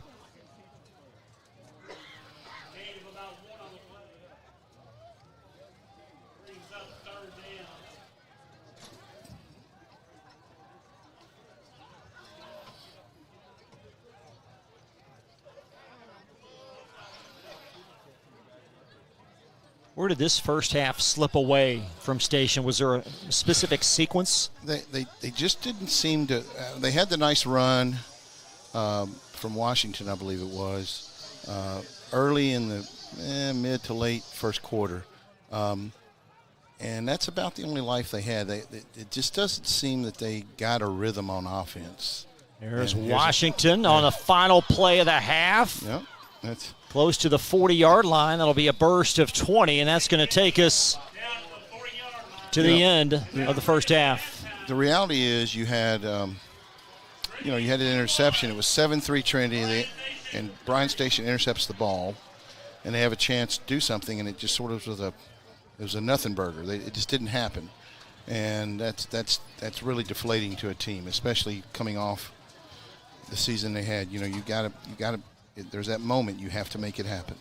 We'll step aside. Halftime coming up right after this. Trinity 21, Bryan Station 3 from Glycod. Children love Head Start, and you will too. Community Action Council's prep academies are hiring now. Head Start is an early childhood education program for children from birth to age 5. Help us give more children the Head Start advantage. Teacher, what are you waiting for? Join our team of dedicated education professionals. Apply online today at comaction.org. What are you waiting for? Are you a parent battling with raising your child in today's fallen world? You're not alone. The Operation Parent Handbook is your beacon of hope with info and guidance on social media, vaping, anxiety, and more. It's a resource that equips you with the guidance and conversation starters you need in your parenting journey. Use discount code KIDS at checkout to get 10% off any handbook.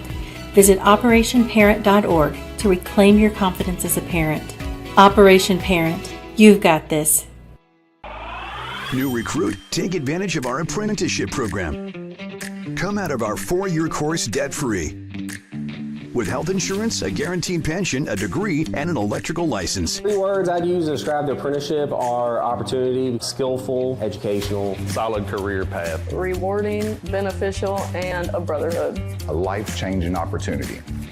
The cost of school is free. All your books are paid for. You go to school once every 2 weeks. All the other stuff is on-the-job training. The teachers here are great. They're all very, very knowledgeable. They're preparing you for what you're already seeing in the field. If you're struggling with something in school, sometimes your fellow students can help you work through that. Everyone's willing to help each other. It's like a big family. I love being a part of a union, something bigger than myself. This field is so vast. You can find something that you really love to do because there is so much you can do with it. I went from a job to a life-changing career. Power up your potential with the IBEW. Are you an HVAC and refrigeration tech looking for new opportunities? Tech 24 is your single source for commercial HVAC, refrigeration, and kitchen equipment maintenance all across the country. We have exciting career opportunities with great pay and benefits in your area. To learn more, contact Brad at 864-549-8344 and check us out on the web at mytech24.com. 864-549-8344. Home of excellent service, support, and satisfaction, Lexington Outdoor Power Equipment is your one-stop mower shop. Family owned since 1985, Lexington Outdoor offers top brands like Husqvarna, Toro, Grasshopper, and Echo. Plus, free pickup and delivery. Located just 2 miles west of Douglas High School, they're open weekdays and most Saturday mornings. For more info, stop in or visit their website at lexoutdoorpower.com. Lexington Outdoor Power Equipment, the right equipment for the right job. A new year means next level math, but even the best teachers can't always provide the personal attention each child needs. Mathnasium has a solution to help any student excel. Our caring, highly trained instructors use a range of teaching modes that ensure true foundational understanding. We're not about rote memorization. The Mathnasium method develops the critical thinking and problem-solving skills they need to succeed, with the option to learn face-to-face online at home or face-to-face at one of our 1,000 neighborhood learning centers. Mathnasium, we're changing lives through math. Tonight's halftime report is brought to you by Mathnasium of East and West Lexington, sponsor of tonight's Scholar Athlete. Mathnasium unlocks the math potential in every child. Well, we can't wait to have the Mathnasium Scholar Athlete of the Week. We'll have that presented at halftime. Welcome back, Chris LeBar, Mike Shelton, former Georgetown College standout, and a very impressive scoring performance for Trinity, Mike, but they left some points on the table. They did. The turnover interception really affected their mojo into the late first, early second quarter. Found their feet late in the second half. The second quarter, and again, it's first game. We have to keep in mind it's the first game, and even though they're a state championship team, there's a lot of new faces, a lot of new things. They probably installed some new plays based on personnel. So there's so many things that can happen, in the form of the first game that really you're just trying to make sure you play solid, win the game, and move forward, which Trinity has obviously separated itself at this point at 21-3. Bryan Station did some good things. The two big takeaways, but on offense, not enough substance in the first two frames. You have to, if you're going to beat Trinity, you have to spread them out. You have to get their players away from each other and make them make individual plays, and that just hasn't occurred with Bryan Station.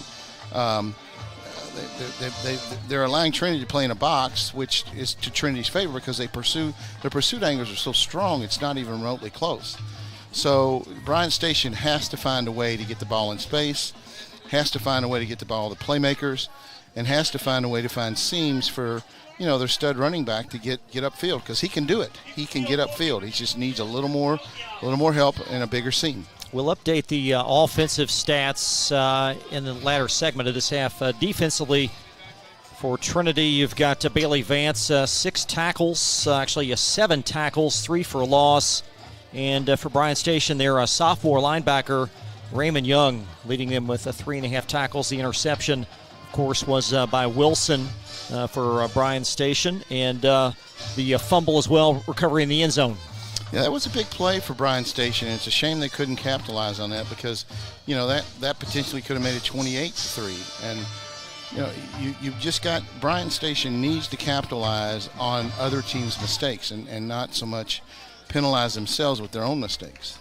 We will step aside. Bryan Station trailing Trinity week 1 tonight on Glycod 21-3. Up next, we'll chat with Defenders boys basketball coach Champ Ligon.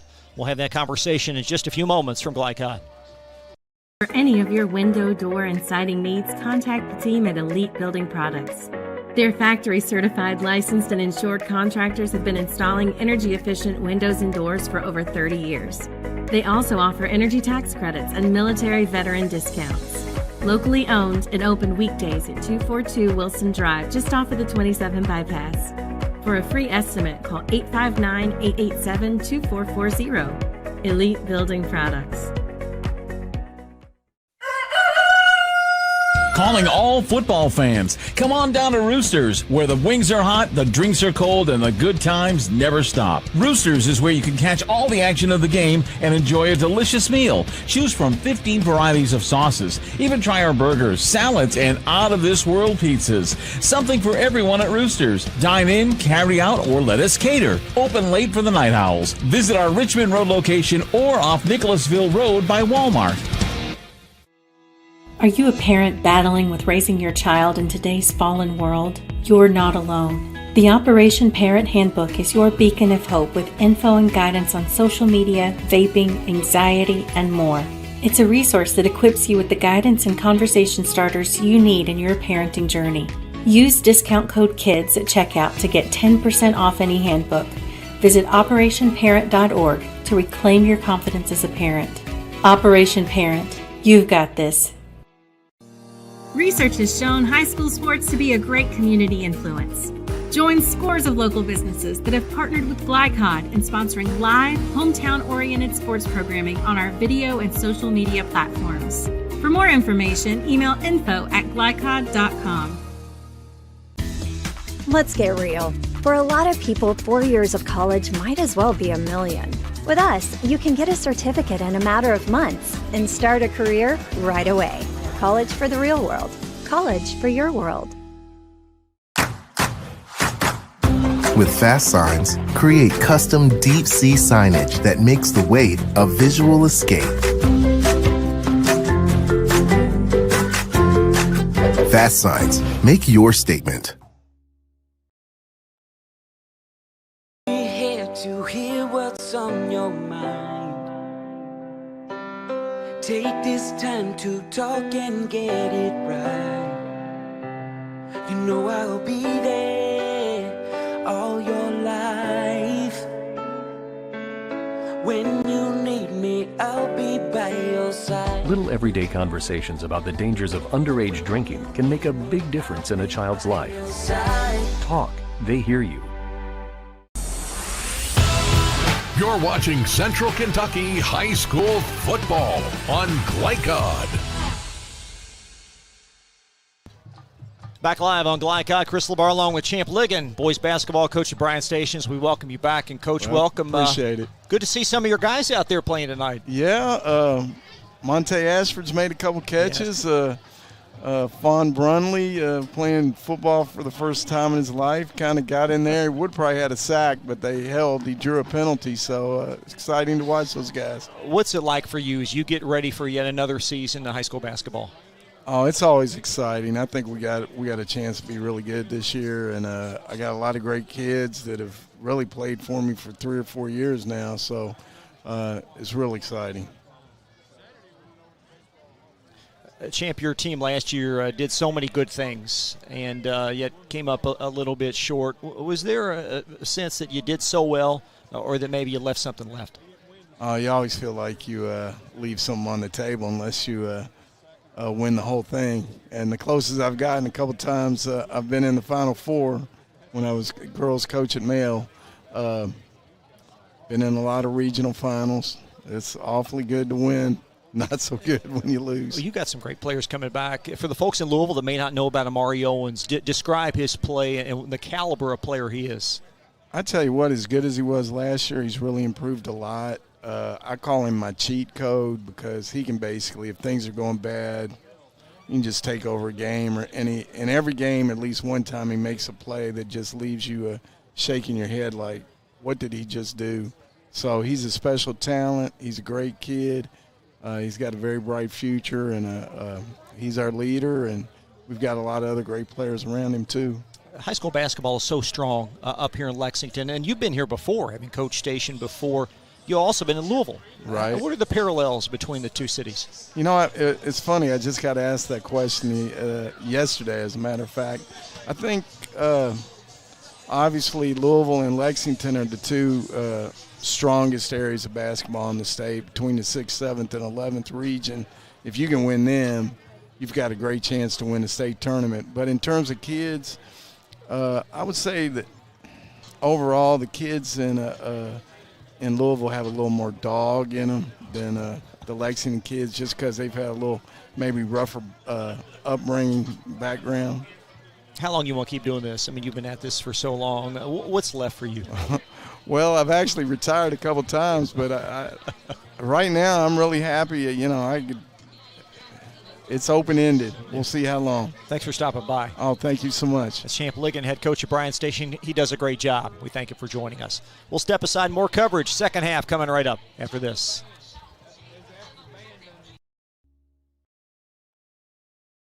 We all make choices about alcohol.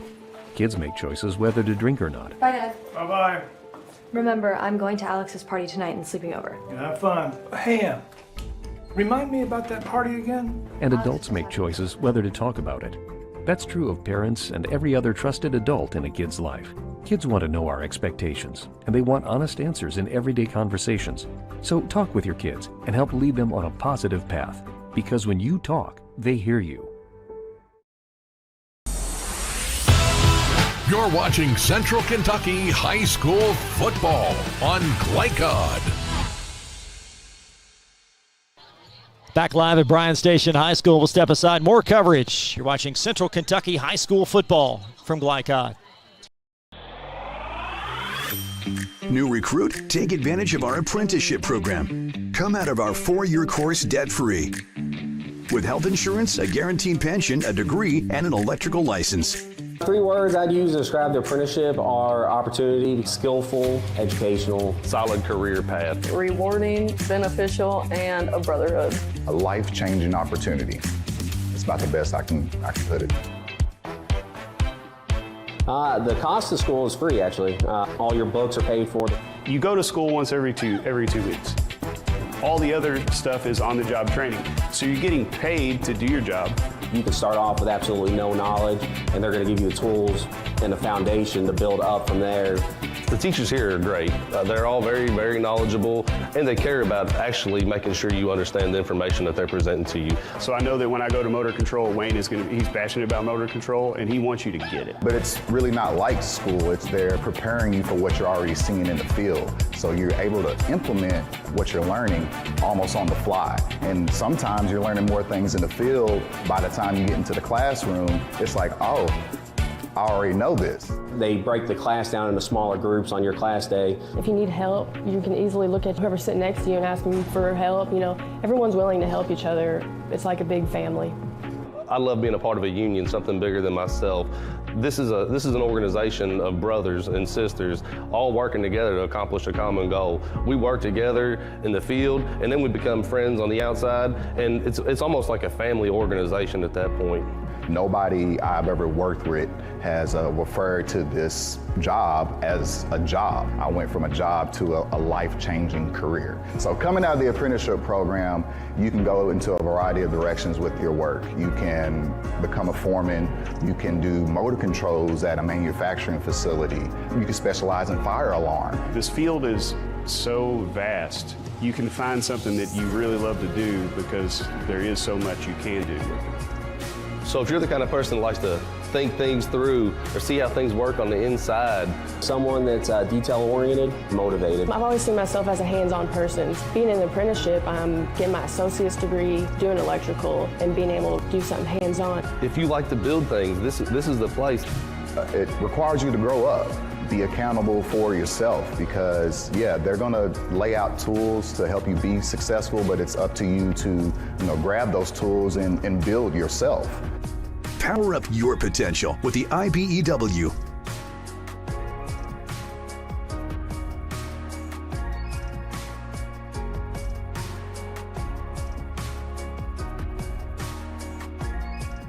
A new year means next level math, but even the best teachers can't always provide the personal attention each child needs. Mathnasium has a solution to help any student excel. Our caring, highly trained instructors use a range of teaching modes that ensure true foundational understanding. We're not about rote memorization. The Mathnasium method develops the critical thinking and problem-solving skills they need to succeed, with the option to learn face-to-face online at home or face-to-face at one of our 1,000 neighborhood learning centers. Mathnasium, we're changing lives through math. You're watching Central Kentucky High School football on Glycod.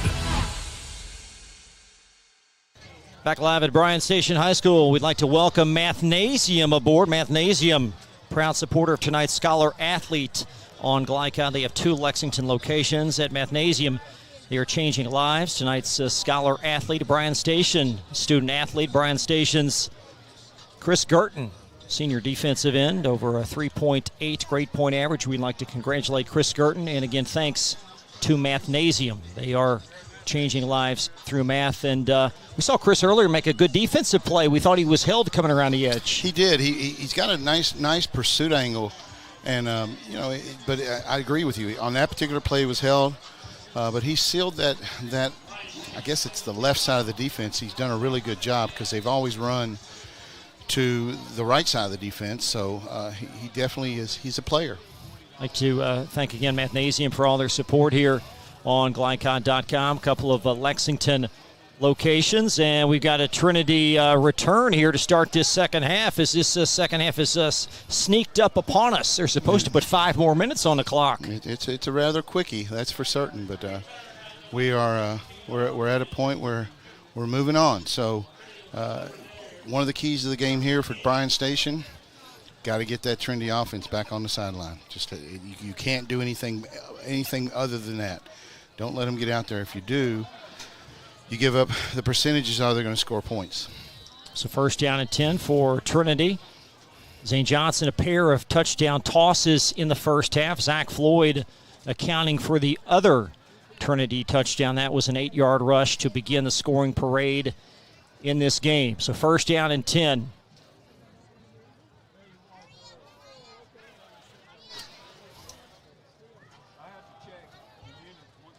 There's a handoff up the near sideline and close to a first down as Shamrocks rush for a gain of 12.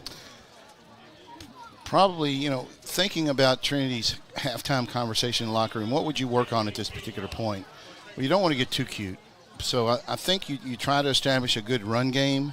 You try to, in this case, run to the near side of the field because it's the short side of the field. Maybe come back with a long side of the field or wide side of the field play every now and again. But just get some good, solid running in so you can see what you have from a running back position. Yeah, that's Chris Wilson with back-to-back totes across the 45 to the 47-yard line. Nice run. Just keep mixing it up that way. Maybe throw a pass in here. You've got a 2.5 touchdown lead, so You don't need to do anything miraculous at this point. Just keep the ball in your offense's hand. Bryan Station's the opposite. They've got to take some chances on defense. They've got to find a way to get the ball back in their offense and maybe a big play on the defense or a special teams.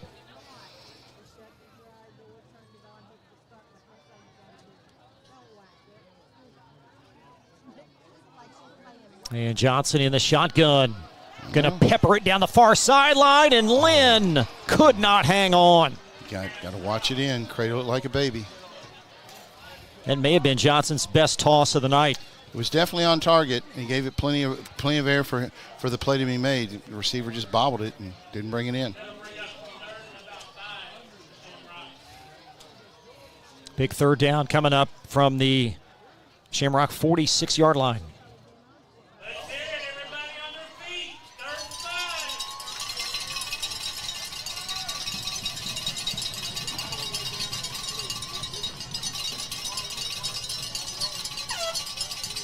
Inside hand, and he's short. It looks like he will be brought down, but they're not going to blow it dead. They're not blowing it dead. First down. Wow. Looks like progress went backwards there for a while. You would have thought they'd have blown it dead then. Hard yardage inside. Yeah. That was Jamarion Berry for a big first down pickup. Sure was.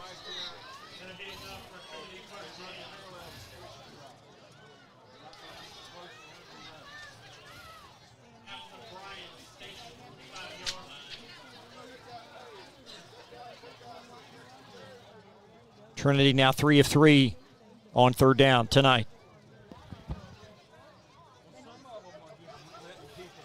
The Station 45-yard line. And Johnson, same play call. And there's the flag. Well-warranted penalty. Damon Green had a fistful of Lynn's jersey. He sure did.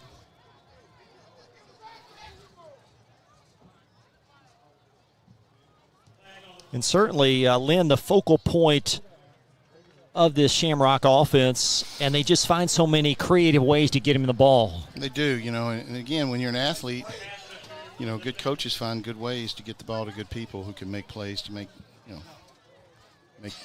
touchdowns. It's just that simple. It's Bryan Station's 4th infraction of this game, and line of scrimmage now perched at the 30-yard line.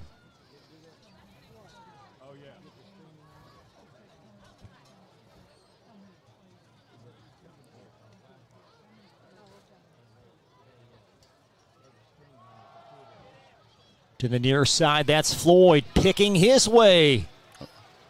And he's close to a first down. The 20-yard line.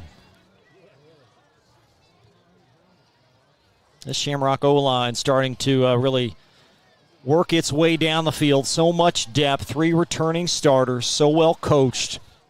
And they're going to take it very close to the Bryan Station red zone. Just keep punching simple plays down the field. Get a score. Let your defense go to work. Repeat. On the Station 20.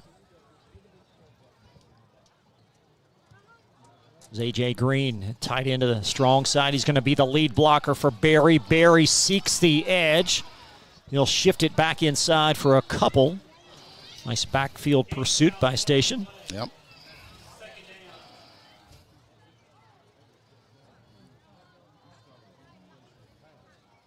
Now Berry, the only 200-plus pound guy in that balanced backfield.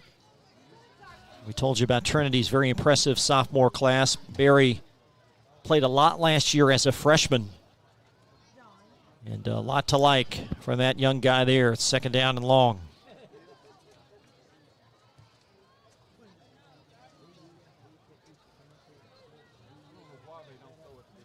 There's Berry cradling and covering the ball. A flag behind the play as he's nudged out close to the stick. You almost have to think that has to be some sort of hold or blocking the back or something of that nature, because it's on the line of scrimmage, behind the play. Will be against Trinity.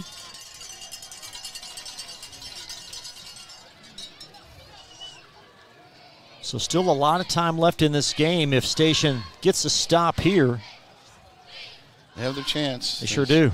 They've got to get a stop, and they've got to get a score. That's an offense that when they're clicking at their best, this Bryan Station offense, I mean, that is very potent. A lot of big play capabilities. No question. No question. Just over 8 minutes left in this third quarter. Rematch from last year's 6A state championship game. And Trinity on top 21-3. And Zane Johnson facing backside pressure. And Johnson sacked. Big back play at the 32-yard line. Big play. That's what they've got to do. That pins them back. Now they have to make a decision on 4 down. Because it's third coming up, if I remember correctly. Yeah.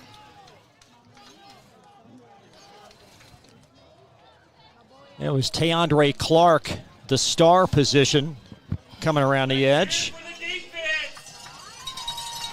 Now you got third down at 22, but keep in mind, Trinity's last 2 touchdowns have occurred on down and distances similar to this.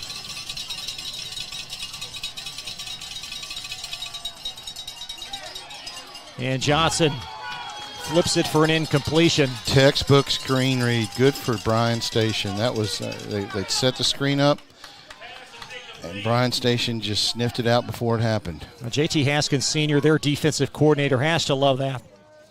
It's a good look. It's definitely a good look. They've dialed in, so they have obviously scouted that well.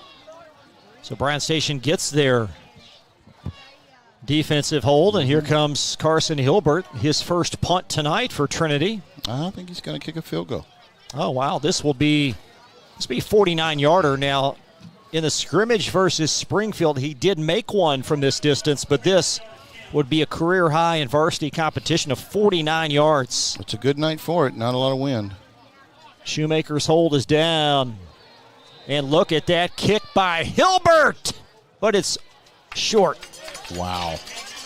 If it was short, it was barely short. That was a nice kick. See if we can take another look at that.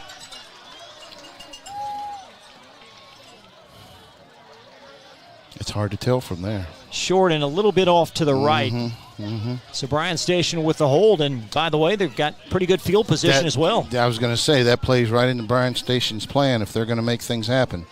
They've got to get an offensive series here, put some points on the board, get within a couple of scores, and anything can happen.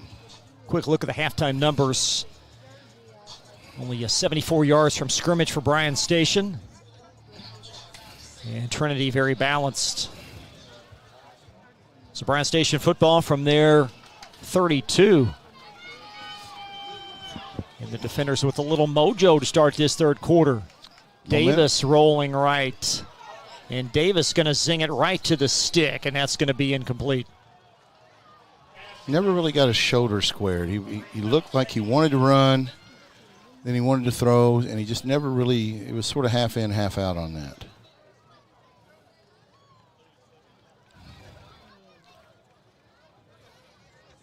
Bryan Station leading receiver, at least returning from last season, is sophomore Damon Green. Green with 22 grabs last year, yet to grab one tonight. Monte Ashford has a pair for Bryan Station. Jordan Haskins without a catch either. As Davis throws to Ashford again. Got to catch those. Got to catch. That was in the hands. Nice seam throw. Just got to catch them. 2 quick incompletions.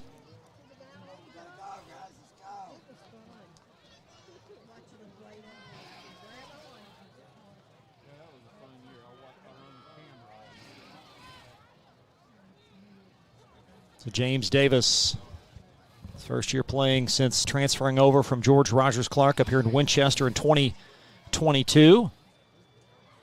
Jackson Branham was the returning starter from last year coming into this year. He got hurt a few weeks ago, hence Davis became the quarterback. Third down and long, trying to set up a screen, and there's Jaws Washington, and Washington breaking tackles and dragging rocks, but 3 yards short of a first down. Nice effort. Nice individual effort. 1 or 2 steps away from making something happen.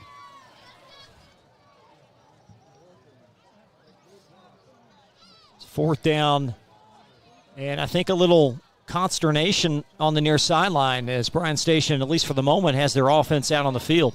Calling for timeout. I'm not so sure that Let's take a 30-second timeout now. This from Martin's Peterbilt of Central Kentucky from Glycod. Tow? Martin's Peterbilt Towing Service is here 24/7. Based in London and Pikeville, we will travel to you. Commercial trucks and trailers, no job too big. Call us 24 hours a day, 7 days a week. Martin's Peterbilt, keeping you rolling. You're watching Central Kentucky High School football on Glycod. 4th down and 3. And Bryan Station looks like they're going to go for it here. Well, that's a big call. They went for it earlier on 4th down. They got it on 4th and short late in the first half. And this is obviously a big play call here as Station has it at their 28-yard line.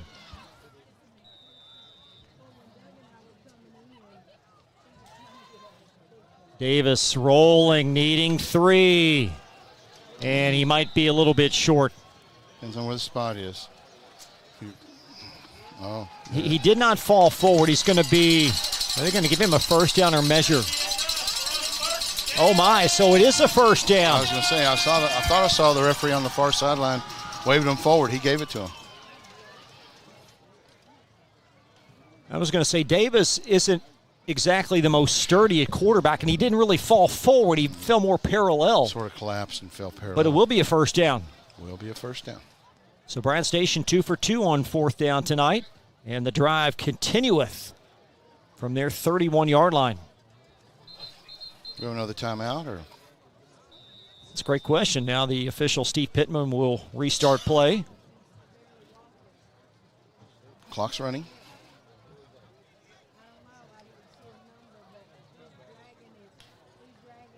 Just over 6 minutes in this third quarter. Bryan Station's first drive of the second half after Trinity misfired on a 49-yard field goal.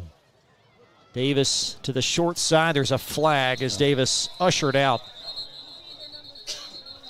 I think we got a hold on Bryan Station. As the old adage goes, it was in the vicinity of holding. Yeah, definitely was. Definitely was in the vicinity of holding. These officials have done a nice job tonight for their first game of the year. They have. Well, sideline warning maybe? Huh. Sideline warning. No, it's holding. Okay, my bad. So 10 yards from there, from the spot.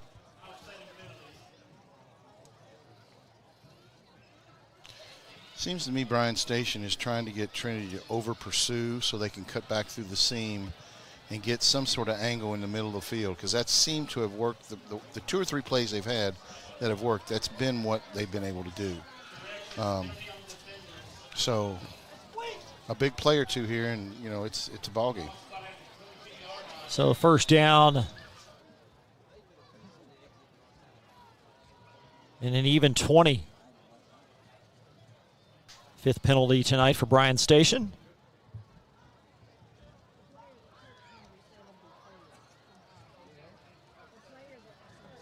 And Washington, the security blanket to the right of Davis on 1st and long. And Davis going to try to bounce it outside, and there is a seam, and James Davis out just short of a first down. Like I said, they just keep the middle of the field is open. If they can find some way to get the ball there, they're going to get some nice yardage. Coach Hawkins compares him a bit to Trenton Cutright, who was so good in the run game at that position over the last handful of years.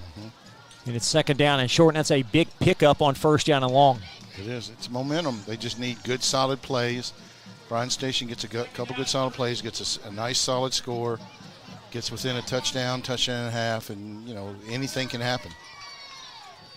Halfway complete in this third quarter. Great to have you aboard tonight, week 1 on Glycod. As Davis watches Damon Green, and there is a yellow hanky. It's got to be offsides, although there was a lot of movement on the defensive line. False start, yeah. So 5-yard mark off, 2nd down and 8. Damon Green there in motion. Not sure exactly who that flag was whistled on in terms of personnel.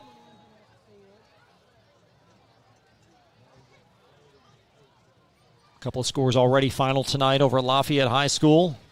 Oldham County a big win versus Henry Clay. And at last look, Franklin County was leading Scott County late in the fourth at the Battle of Elkhorn in Georgetown. Everything else still ongoing. From the 33, Station stares at 2nd down and 8. And Davis up in the pocket. And he's brought down again. That was a Bailey Vance tackle. Good contain on Trinity. Keep him inside the pocket, make him work. Don't let him get out in space. Be 3rd down and 8, and certainly Bryan Station went for it earlier. You can bet the farm they're going to do it again here on 3rd down and 7, 3rd and 8. That would be a big gamble. I could see a 3rd and 2, maybe a 3rd and 3, but 3rd and 7 or 8, that's percentages are pretty low. I think the crowd really trying to seek a big play here. I think you're exactly right. Some trepidation on the near sideline beneath us. Davis back to throw. He's going to heave it. And is there a flag? There is. And that was a headshot. That was a headshot. If they don't, they have to review that. That was Caleb Ricks that'll be called for the penalty. And as we take another look, that targeting, Mike? You know, I'm not sure exactly. There's so many different levels of targeting rule, but I would think anytime you have a defenseless player who has a helmet-to-helmet contact, you have to give it some sort of label of targeting. It's personal foul, so it's a 1st down. It doesn't look like they're going to call it targeting, but if that's not, that's as close as you can get without getting the call.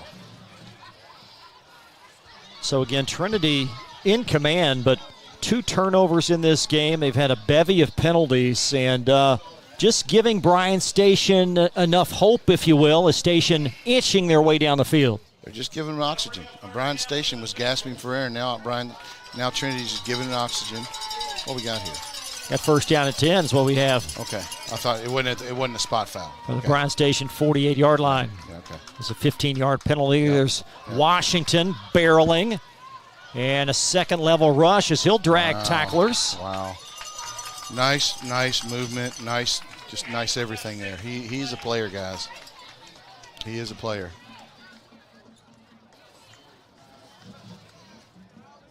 And he gets stronger. We talked about this earlier as the game continues on. He's a beefy guy. I saw him come out on the field, and he's not by no stretch of the imagination is he fat. He's just a big, stout-looking guy. Remember when Guy Morris used to talk about R2 Spinner, got to feed the diesel? Yeah. And I think that's the same MO here. No question. Burley. No question. Barreling at 2nd and 2 from the 45-yard line. This time to the near side, and Washington enough seam for a big 1st down. Patience. He found the seam. He ran straight up the middle. That seems to be the kryptonite for Trinity. Is that middle is just not as strong. Their wide sides are great. Seem to fly to the ball, but the middle, for some reason or another, is just not holding their own. And I think Bryan Station's figured that out, to be honest with you. A delay of some sort, or a timeout called? I think it was timeout. I like a confirmation. Yeah. Trinity's already on the far side. I saw the whistle, didn't see the signal for a timeout, but on the whistle, the entire Trinity team went over. So I'm fairly certain it was a timeout. Oh, maybe it's a measurement. I beg your pardon. Okay, it's a measurement. I didn't realize. I thought he had it. Let's change that. Oh, they're challenging the measurement by Washington. That's what I thought. Just round up, right? If you're down there. At this point, sometimes it pays to play in Lexington if you're Bryan Station. The 1st down and 10. I thought he had it where there was not even a I mark, did too. mark needed. I didn't realize it was that at all. I thought he was well beyond the mark. So, in essence, a de facto timeout. Yeah. And a big drive here. Points a necessity for Station as they try to squirm their way back in this game. Davis on 1st and 10. And he's going to float it for an incompletion. Nice disciplined play as nothing was open down the field. Crowd's moaning about something. I didn't see what they're talking about. There was something that occurred that they didn't really care for. Well, it certainly didn't catch the officials' attention. No, nor mine, so that doesn't mean anything, but I didn't see it at all. Again, Station had some success in the first half with Jordan Haskins in the Wildcat. They did. They did. And have not gone back to that. Doesn't mean they won't. Not at all. Trips to the near side, and Station flinched. Looked like the left side moved just a tad early.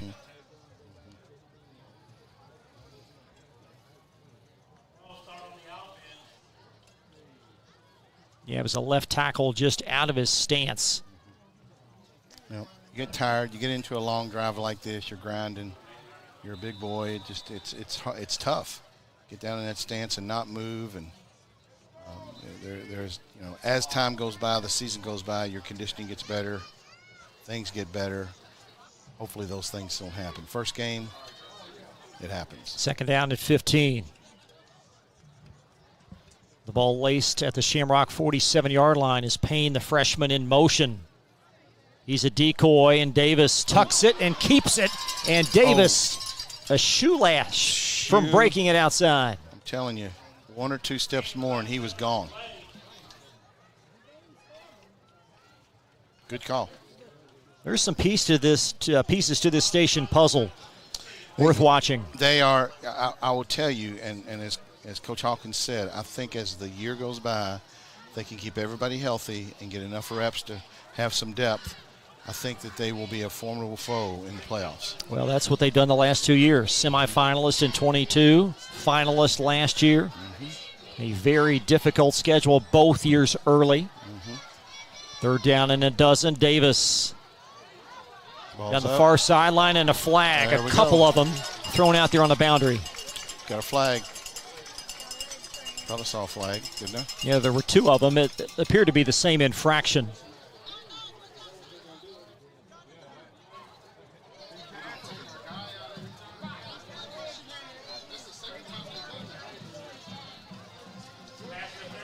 The pass interference. That's what I thought it was. Got an injured Bryan Station student athlete. That's Damon Green on his back. I think he's got a Charlie horse. He started to come off. He was sort of hobbling and hopping and went down. So the penalty whistled on Trinity while Damon Green gets taken a look at by the service crew. We'll take a quick timeout. You're watching Week 1 high school football on Glycod. We all make choices about alcohol. Kids make choices whether to drink or not. Bye, Dad. Bye-bye. Remember, I'm going to Alex's party tonight and sleeping over. Have fun. Hey, remind me about that party again? And adults make choices whether to talk about it. That's true of parents and every other trusted adult in a kid's life. Kids want to know our expectations, and they want honest answers in everyday conversations. So talk with your kids and help lead them on a positive path. Because when you talk, they hear you. You're watching Central Kentucky High School Football on Glycod. First down and 10 after the pass interference whistled against Trinity. Their third infraction on this drive. And Bryan Station motoring up down the field. Those are big.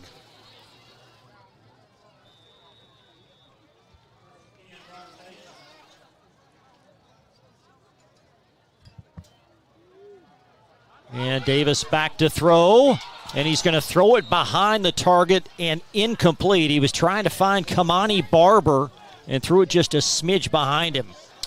That's what I was looking for out of Bryan Station with their athletes is, take Trinity downfield, get them on their back pedal, and get them moving and open up a seam underneath and give yourself chances for, second and short or third and short.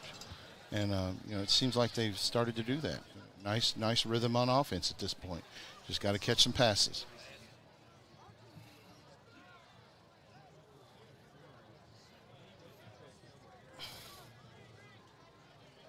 from the 28 as Washington leaks out of the backfield. And Davis going to float it across his body, and that was not a good decision as it falls incomplete. No, he had someone open in the left corner. It just didn't seem like he could get his body and shoulders squared enough, and sometimes that's a hard throw. Running to your left and throwing back right is really, really hard. So 3rd down and 10. Certainly 4-down territory as we're in the latter stages of this third quarter. I would think Bryan Station's in 4-down territory now. Station 2 for 2 on 4th down tries this evening. From the Rock 27. Davis in the pocket. And he's going to take a sack, a critical sack, back to the 39-yard line. That's A.J. Hughes with a sack. You know, you sort of have to look at that again from a receiver perspective, but if your quarterback's scrambling, you know he's scrambling, as a receiver, you have to find the open field at that point. You know, break your route, find an open field, and give him some place to throw the ball up in the air, you know, that possibly you can make a catch. If you stick to your same route, which is appearing what Bryan Station's doing, that's tough on the quarterback. So find a way to get open, give him a big area to throw to, and let him lob it up there and go catch it. That's a loss of about 7 yards back to the 35-yard line on 4th down and 15. Now Davis going to heave it towards the boundary, looking for Payne, and be intercepted for a touchback, and really favorable field position for Bryan Station. Almost as good as the punt. Nothing wrong with that. We'd rather have a touchdown, but it's a shame. That was a nice drive for Bryan Station. It looked like Saku Kamara with the interception, the sophomore cornerback. And the first miscue, first turnover tonight for Bryan Station, as Trinity trying to salt this one away late in the third quarter. Bryan Station has to stand stout on their defense at this point. They've got to put themselves in a position to get their offense back on the field. So Trinity, on the other hand, has got to go back to what they do best. Pound the ball, find an open receiver. Pound the ball, find an open receiver.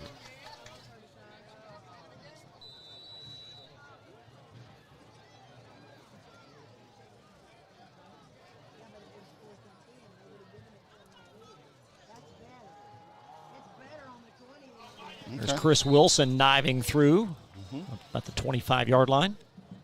They'll run short side of the field. They may go wide side. It seems like Trinity likes to run to their sideline. Probably easier to get plays in and out, do audibles, things of that nature. So it wouldn't shock me if they went Trinity side of the field, try to get their quarterback closer to the offensive coordinator. You've got Wilson, Floyd, Jamarion Berry, Jeremiah Lynn will get some carries. This is a well-balanced offense. No question. Trying to set something up, and Johnson put it on the money, and that's a catch across the 50 down to the 48-yard line, a pickup of 30 yards. It's a quarterback throwing to a player making a play. That's all you can ask for. Starting to get cramps now. That was Jason Hagan on the catch. Nice catch, nice throw.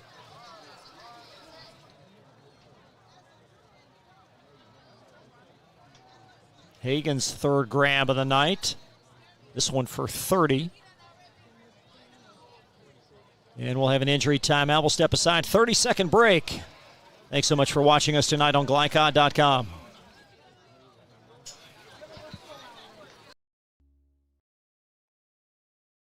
We all make choices about alcohol. Kids make choices whether to drink or not. Bye, Dad. Bye-bye. Remember, I'm going to Alex's party tonight and sleeping over. Have fun. Hey, remind me about that party again? And adults make choices whether to talk about it. That's true of parents and every other trusted adult in a kid's life. Kids want to know our expectations, and they want honest answers in everyday conversations. So talk with your kids and help lead them on a positive path. Because when you talk, they hear you. You're watching Central Kentucky High School football on Glycod. Back in Lexington, Trinity on top of Bryan Station 21-3. We talked about something Jim McKee said last weekend about the Trinity schedule, that last year he felt like Boyle County, perhaps the best team in Kentucky, but how would they do week after week against a slate like Trinity? How do you feel about something like that? You know, Trinity's schedule from a regional perspective is probably one of the toughest out there. I played ball with a bunch of guys at the various schools. Now, this is several years ago, but they're all players. Cincinnati St. X, Elder, pick a school in Cincinnati. They're all players from Coleraine to Princeton, and then you jump into Indy and you get to Carmel and I think it's Warren Central and some of those schools. So, the reality is, I think if you're going to create an elite level program, you have to play elite level talent. And I don't know if you necessarily need to pay them, 6 or 8 times out of the year, but I think you need to sprinkle in, like Trinity does, a game here and there. And they do a very good job. And frankly, this is, in my opinion, Lexington schools need to play Louisville schools and vice versa, simply because, the speed of the game is what makes it so much fun to watch and get you to the next level. Well, and Bryan Station is taking a page out of that book as well, with the first 4 this season as well. It's an incomplete pass. Well, it doesn't hurt you, and that's the whole thing about scheduling, especially once it is about district play. Let's not and RPI. And RPI, but and I think that's somewhat a disservice, if you want to know the truth of the matter, to the bigger schools who choose to play the out-of-state, because that affects their RPI. And so with all that said, I think there has to be some adjustments made in that regard to make things better. But we've got 2nd and 10 at this point. We'll come back to that in a second. From the 49-yard line, inside handoff, that is Barry, and Barry blasting through, and he's close to a first down.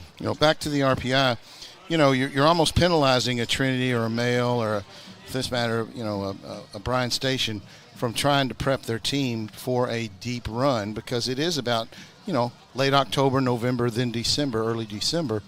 And so I think for the single A, double A schools, I get it. For the 6A schools trying to get to the elite level, it's just not fair.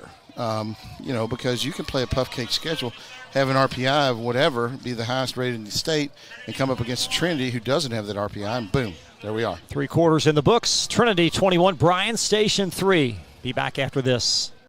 Let's get real. With us, you'll get a great education that can lead to a great career faster. Even better, you won't end up with crippling debt. College for the real world. College for your world. Looking to ease the stress of running a business? Then count on the accountants at Kelly King & Company. They offer a wide array of services, including taxes, payroll, and bookkeeping, while providing deep analysis and strategic guidance to help you make sound, smart business decisions. Contact Troy in Crestwood at 502-241-5656 or visit them online at kingcpa.net. Kelly King & Company, proudly serving and supporting Oldham County for generations and a dedicated partner to small business. Let's get real. You could go to work right after high school, but spend a little time with us and we'll give you a better chance to do more, be more, and earn more. College for the real world. College for your world. You're watching Central Kentucky High School football on Glycod. Welcome back. Trinity on top, 21-3, first down and 10. Shamrocks, the Bryan Station 40. That's Jamarion Berry. And the offense starting to wear down Bryan Station up front for a nice sizable pickup on first down. Noticed earlier in the third quarter, Trinity was subbing in 2 and 3 guys per play, just because. And they can, and they will. And that's, to Coach Hawkins' comments early before the game started, that's where the difference makes in 6A is getting those kids reps during the game, where maybe later in the season somebody gets hurt, they can jump in and they can play at that level, if not exceed it. Second down and short. Berry again on the take, and he's going to slither through the hole. Jamarion Berry scoring. Such a good run. Hips on a swivel, just knowing where the seam is, knowing where the defender is, and just finding ways to just get through it and get to the goal line. 4 different Shamrocks have scored. Started with Floyd. You've got Lynn, Joseph Ford with a score. Rather, it's Nation with a score, and now the touchdown scram for Barry. And Carson Hilbert adding one to the tally. Trinity having their way tonight in week 1. More coverage from Bryan Station High School right after this. The road, call Martin's Peterbilt Mobile Service. Our 24/7 commercial roadside service, truck and trailer repair, and warranty service will have you back on the road in no time. Call us 24 hours a day, 7 days a week. Martin's Peterbilt, keeping you rolling. Glycod on YouTube is Kentuckiana's fastest growing high school sports video site. When you click to subscribe, don't forget to tap the bell and be notified of our upcoming live broadcasts and other unique video content. Subscribe for free now at youtube.com/Glycod. You're watching Central Kentucky High School football on Glycod. Crystal Bar, Mike Shelton back live tonight at Glycod. Our producer, Steve Bird, Joe Million on camera. Welcome back. And Trinity really starting to flex their muscle here and open this up. They definitely are. Bryan Station had a spark of goodness going on and just couldn't punch it in. Coming up at the conclusion of this game, we'll have a look at the most outstanding player presented by Elite Building Products. And also talk about a great partnership looming with Great American Rivalry Series. They are here tonight. And always great to run into them, a national organization. And we will talk a little bit more about that as there's a touchback in the end zone.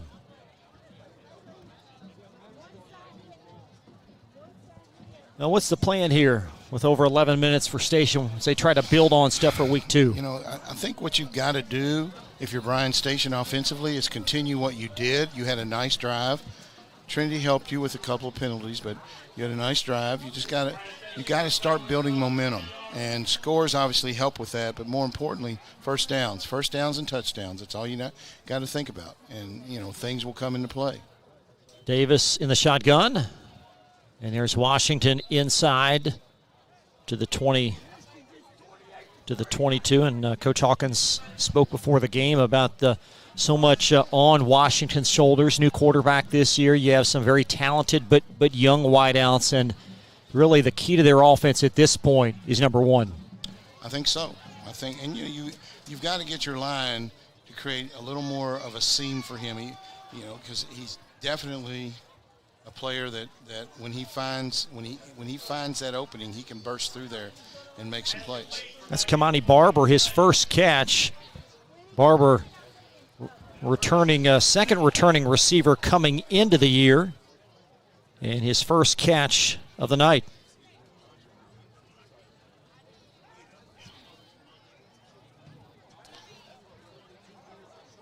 Third down and about 4, a long 4. And Davis flanks it out, and I think it's a first down. Near sideline, that ball is caught. That's Jordan Haskins that brought it in, and that's going to be a Station first down. Nice broken play first down. Some encouraging signs by Bryan Station quarterback James Davis. They have made some adjustments at halftime that are impressive. They really didn't have much momentum going into the half at all, but they found some rhythm, and it appears that they got something going here. Davis in the shotgun, only a 3-man rush, and Haskins leaking free. The ball underthrown. Haskins catches it, cradling it at the 35-yard line, and a pickup of 32 yards. Nice throw, nice catch. A little underthrown, but the receiver adjusted, put some air under it so he could, and there we are. Nice play. And again, these are things that I think that definitely have to happen on Bryan Station's side. Winning the game is obviously key, but if you can just close out with some solid, positive offensive yards and your defense plays better than normal, given you sort of put yourself in a hole in the first half. From the 34-yard line, as Bryan Station, this drive began deep inside their territory. There's Washington, Jaws Washington. He'll take it just shy of the 30-yard line. What do you like best about that running back? He's tough. He's tough. He's beefy. He's not afraid to stick his head in there. He's not afraid to be aggressive. Frankly, he's not intimidated by Trinity. And, that in itself says a lot about the kid. But the reality is that, he needs just a little more help up front. That will come as the season progresses. He needs to stay injury-free. If he can do that, then he can make some noise. Again, 3,000 yards in 3 years of high school ball is nothing to sneeze at. That's a pretty impressive record. Just over 8 minutes in this fourth quarter.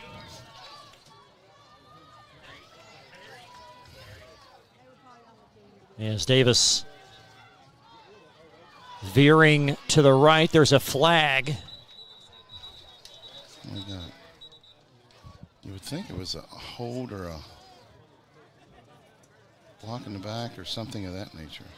It's whistled against Bryan Station. Yeah. Well, he was a legal man downfield, but I couldn't see anybody. Well,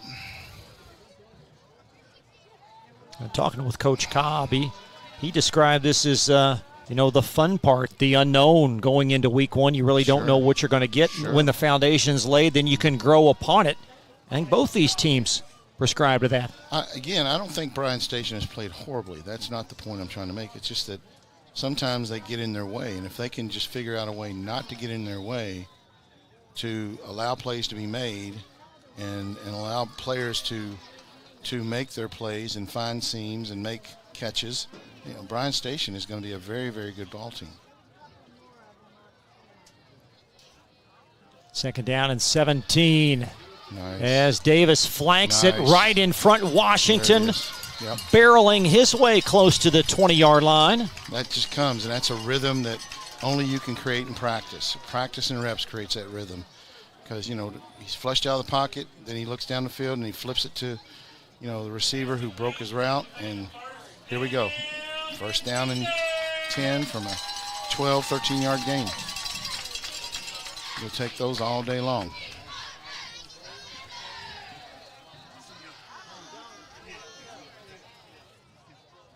And Davis to Washington on the short side. Nice block by Jordan Haskins. Touchdown, and Washington is in. Nice play. That's what they have to do. Just keep doing that. They got 7 minutes to go. Not sure you can see Jordan Haskins with the block. And Washington skipping in for 6. John Hannon on for the point after. He had a sizable field goal. Let's go back. That downfield block was solid. That was probably one of the best downfield blocks from a receiver I've seen tonight. So can't take that away from anybody. And in a 30-yard field goal earlier, this will be his first field goal or a PAT.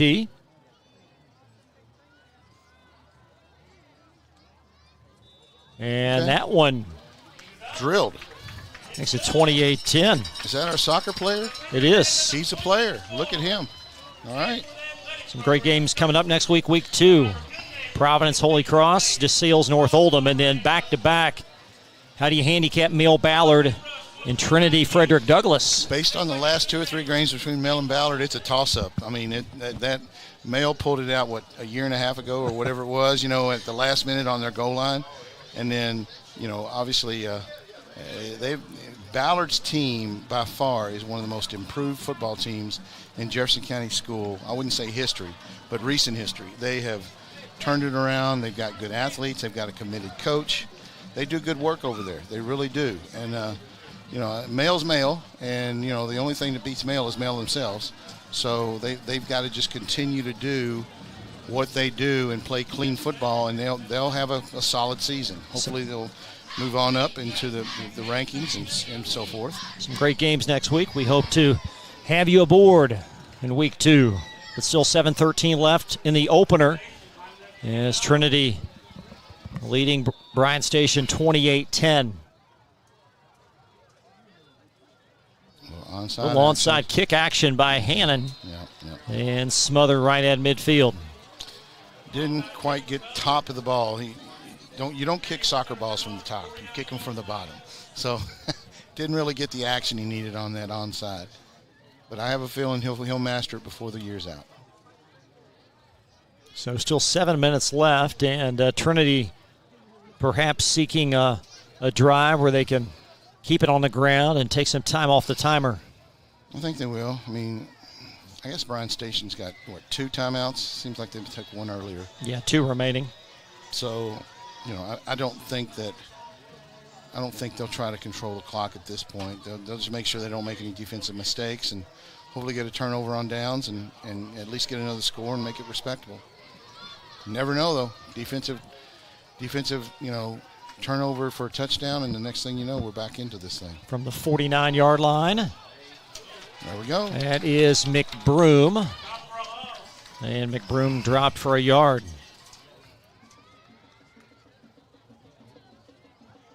I told you about the partnership with the Great American Rivalry Series. This is a national group broadcasting the top high school football games each season. This will mark year 21.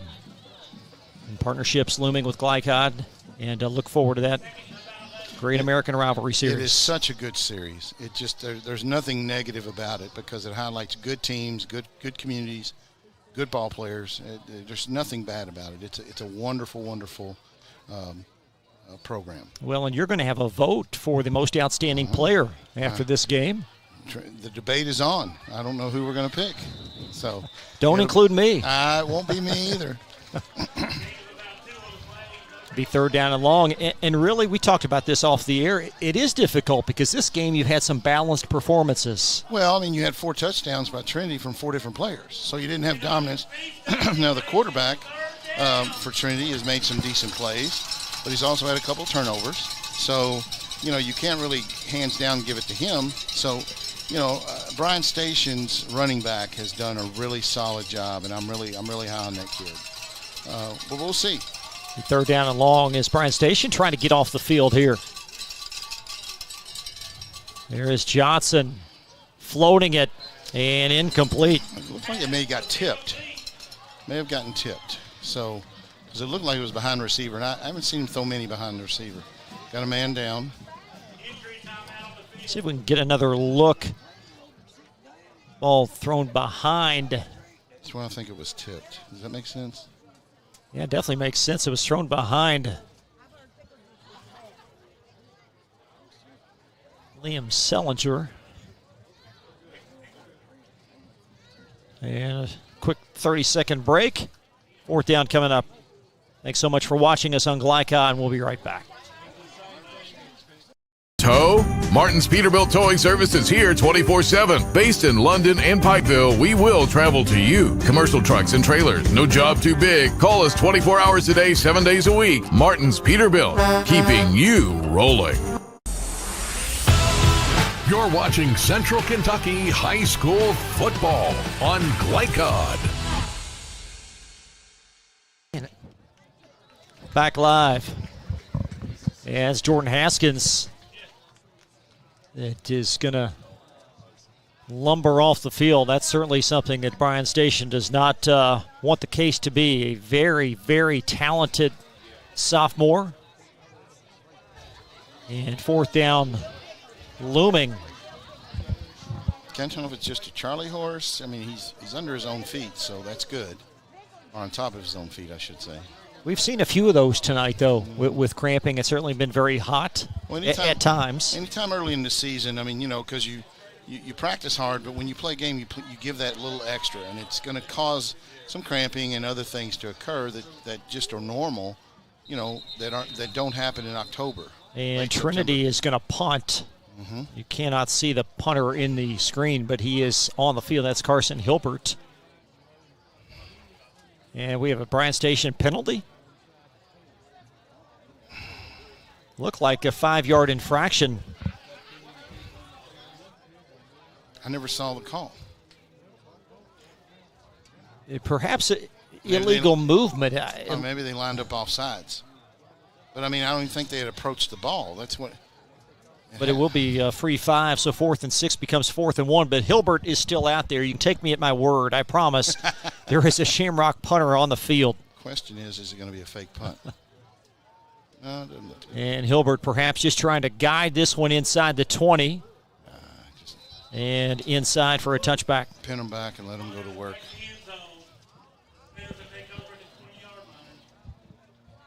So Bryan Station, first down and 10 coming up.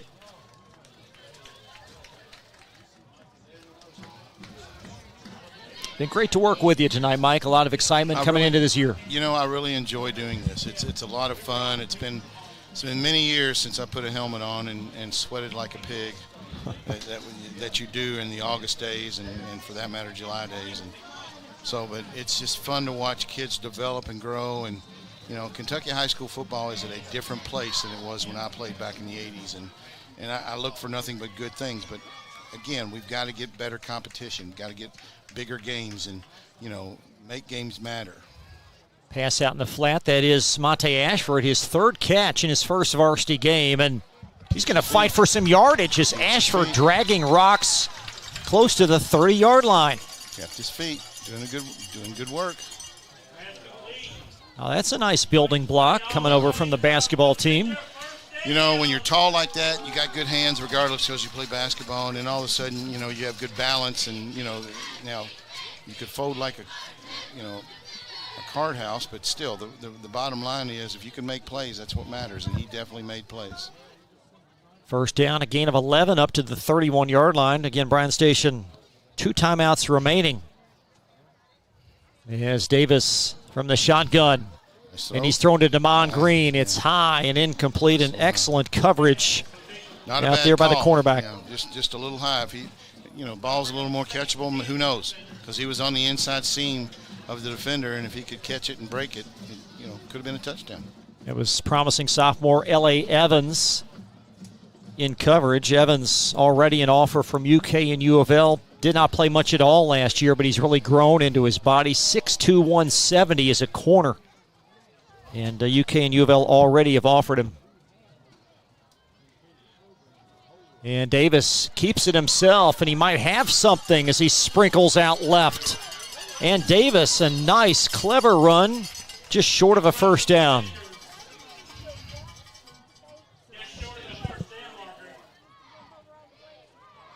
I think defenses, as this season continues, really going to have to game plan against that quarterback. I think so too. I think he's got a good head on his shoulders. Sees the field well. He definitely, you know, very athletic. I mean, essentially a hurdle run at the last to get the last 2 to 3 yards. So, a third down and just a couple, and that is Washington. He's going to be well short of a first down. I think he lost yardage.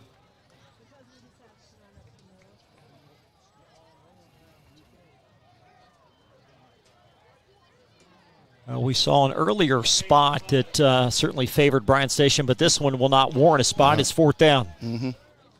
But they're in 4 down. You know, they need the ball in their offense's hands to make plays. From the 40. Uh-oh. Holy moly. And now we have a whistle on the near sideline. There was some movement. It will be a Bryan Station timeout on 4th down and 2.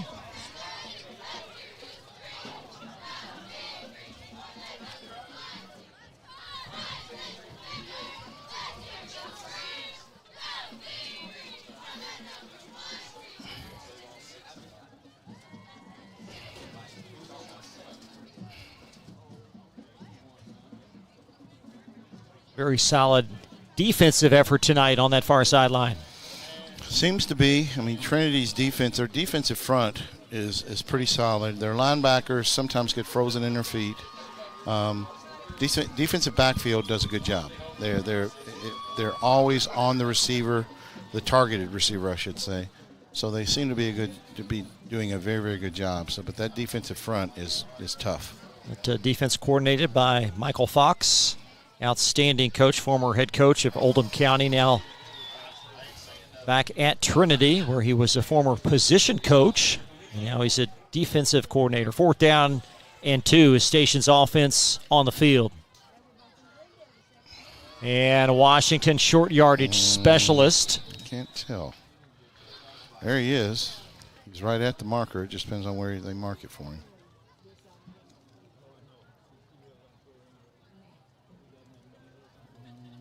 I'm not seeing it. Yeah. Yeah, he's short. Thought so. So Trinity's defense holds turnover on downs, and perhaps they'll have it for the final time in this game. I would think so.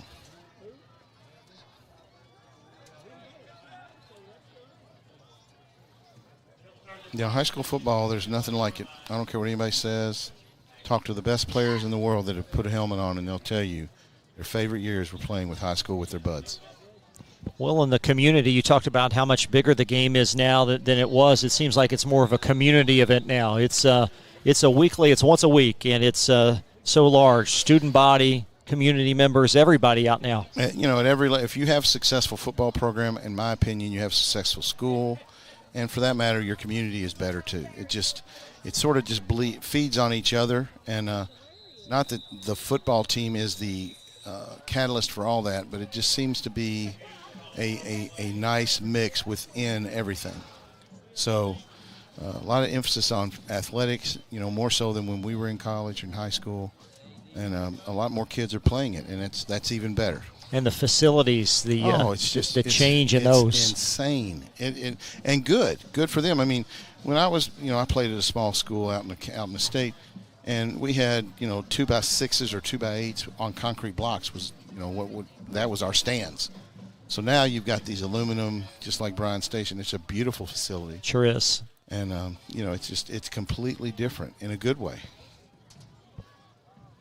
Second down and medium here with 2:34 left. Barry, again the handoff, and Barry pounding it down the far sideline and tripped up inside the 10. He fumbled? I think he's going to be whistled down as the officials blow it dead inside the 10-yard line. Ground must have cost a fumble, so. It's going to be about a 28-yard gain as we see Barry. You just look at facilities at most of your bigger high schools, and especially in the Lexington, Central Kentucky, Northern Kentucky area, it's just impressive. And that's the only way you can put it. It's just impressive. And, good for them, good for the students, good for the community, it's good for everybody. And that's what you want. You want good, positive things happening at schools. First down and goal. They'll whistle it at the 8. Under 2 minutes to play as Trinity salting this one away. It's Barry again, and Barry really been a force in this second half on the ground. He'll take it just short of the goal line. Yes. That's back to textbook Trinity football. Pound, pound, pound, pass. Pound, pound, pound, pass. Stop the run, then we'll start passing on you.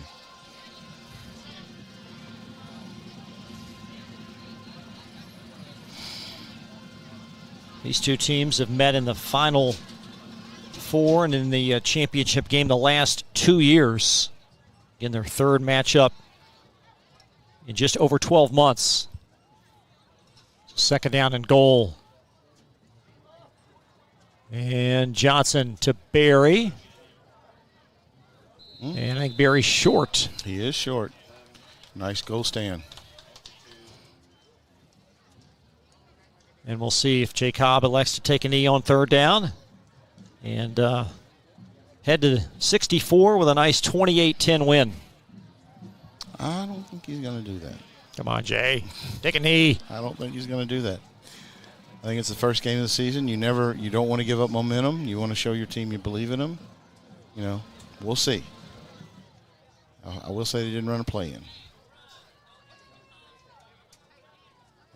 Flipped over to Barry, and Barry tucks it back, and good pursuit by Station, and that perhaps may be the final play of this game. I think he'll let it run out at that point. And congratulations to the Trinity Shamrocks. 28-10 win tonight. No question. Very good game on both sides of the ball. Trinity just had a little more manpower than Bryan Station at this point. So the Shamrocks and defenders will meet at the 50. Trinity a winner tonight on Glycod, 28-10. 10. More programming on the other side. We'll have our most outstanding players presented by Elite Building Products. Also catch you up on area scores. Final tonight, Trinity 28, Bryan Station 10. More coverage right after this from Glycod. Are you an HVAC and refrigeration tech looking for new opportunities? Tech 24 is your single source for commercial HVAC, refrigeration, and kitchen equipment maintenance all across the country. We have exciting career opportunities with great pay and benefits in your area. To learn more, contact Brad at 864-549-8344 and check us out on the web at mytech24.com. 864-549-8344. I love Head Start. Children love Head Start, and you will too. Community Action Council's prep academies are hiring now. Head Start is an early childhood education program for children from birth to age 5. Help us give more children the Head Start advantage. Teacher, what are you waiting for? Join our team of dedicated education professionals. Apply online today at comaction.org. What are you waiting for? The news says Gen Z is struggling. I've got news for them. I wait tables, but last week I built a field hospital. I put out a forest fire. I stopped 1,000 attackers. And a natural disaster. I've saved lives. And led a team on patrol. I serve. Well, I go to school full-time. While I work full-time. The greater the challenge, the stronger we become. Calling all football fans. Come on down to Roosters, where the wings are hot, the drinks are cold, and the good times never stop. Roosters is where you can catch all the action of the game and enjoy a delicious meal. Choose from 15 varieties of sauces. Even try our burgers, salads, and out-of-this-world pizzas. Something for everyone at Roosters. Dine in, carry out, or let us cater. Open late for the Night Owls. Visit our Richmond Road location or off Nicholasville Road by Walmart. For any of your window, door, and siding needs, contact the team at Elite Building Products. Their factory-certified, licensed, and insured contractors have been installing energy-efficient windows and doors for over 30 years. They also offer energy tax credits and military veteran discounts. Locally owned and open weekdays at 242 Wilson Drive, just off of the 27 bypass. For a free estimate, call 859-887-2440. Elite Building Products. Make a bold impression when you show up in a new Kia from Cartown Kia. Save $4,250 off a new 2024 Kia Sorento, or lease for $279 down and $279 per month. At new 2024 Kia Fortes, just $229 down and $229 per month. Or save more with rates as low as 0.9%. And don't forget our 10-year, 100,000-mile limited warranty. Give them something to talk about in a new Kia from Cartown Kia and CartownKiaUSA.com. Tonight's post-game recap is brought to you by Cartown Kia, your dealership for unmatched design, performance, and savings at 3120 Lexington Road in Nicholasville. Visit them online at CartownKiaUSA.com. Final score tonight in Lexington, Trinity 28, Bryan Station 10. Back live with Mike Shelton, I'm Chris LeBar, and really despite the two Trinity turnovers in the first half, a dominant performance in quarters 3 and 4. No question. Trinity, they took care of business outside of the turnovers. Their offense seemed to be, I wouldn't say flawless, but definitely clicking on all cylinders, and they put points on the board, and that's the name of the game, is putting points on the board. What are some positives that Bryan Station can take from this game? I thought they had a heck of a second half offensively. I really did. Now, the scoreboard didn't show it, but they moved the ball. They found some rhythm. The quarterback, who is obviously inexperienced, found some ways to make plays and so forth. I think the defense has a little work to do. I think their defensive backfield is definitely their strong suit. And frankly, I think they may have found their feet as a team. They were down and probably had no momentum coming back out in the third quarter. Trinity scores. All of a sudden, they put together a decent drive, score a touchdown, and the next thing you know, sometimes you have to find that team identity in order to pursue and move forward, to create a championship culture. 3 turnovers in this game. Defenders with 2 takeaways in the first half. Then they gave it away on offense in the second half. And for the quarterbacks, at the top of the show, we compared the two a little bit. How would you analyze both of their performances tonight? Well, I feel that the Trinity quarterback, being a state championship quarterback, definitely was the better of the two. Probably has a few more reps and probably understands the system a little better. Bryan Station's quarterback transfer in, from what I understood, didn't play last year. So, it's his first game in 12 months, and if not more. So, with that said, I definitely think Trinity's quarterback, in my opinion, is clearly head and shoulders above the Bryan Station quarterback. But to get them to the level they want to go, he's going to have to rise to the occasion every game. And I think he will. He had some throws that were spot on. I mean, very, very nice throws. And he had some throws you were like, did they get tipped? Were they thrown behind? What happened? So, sort of hard to tell up here. And that's not a knock against him. Sometimes that just happens when you're a quarterback. But, I do feel that Trinity has a very solid ball club. Their strong suit is their defensive front, no question. And Jamari and Barry, is that the name? Yeah. And Mr. Barry is definitely a player. That's some final team numbers we'll pass along before we skip to break. And 221 yards on the ground for Trinity. Just, again, many of those in the second half. And Jamarion Berry unofficially with 137 yards on the ground. And from a quarterback standpoint, as we go back to that for a moment, Zane Johnson, 9 of 19, a touchdown and an interception for 142 yards. And James Davis of Bryan Station, 9 of 20, 107 yards and an interception as well. So we'll step aside. Coming up, our most outstanding players presented by Elite Building Products. We'll also have a look at next week's action from Glycod. More coverage when you come right back after this. Bold impression when you show up in a new Kia from Cartown Kia. Save $4,250 off a new 2024 Kia Sorento, or lease for $279 down and $279 per month.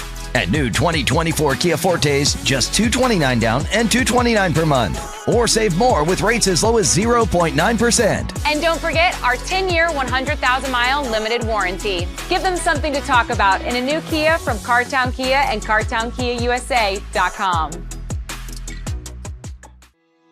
Are you a parent battling with raising your child in today's fallen world? You're not alone. The Operation Parent Handbook is your beacon of hope with info and guidance on social media, vaping, anxiety, and more.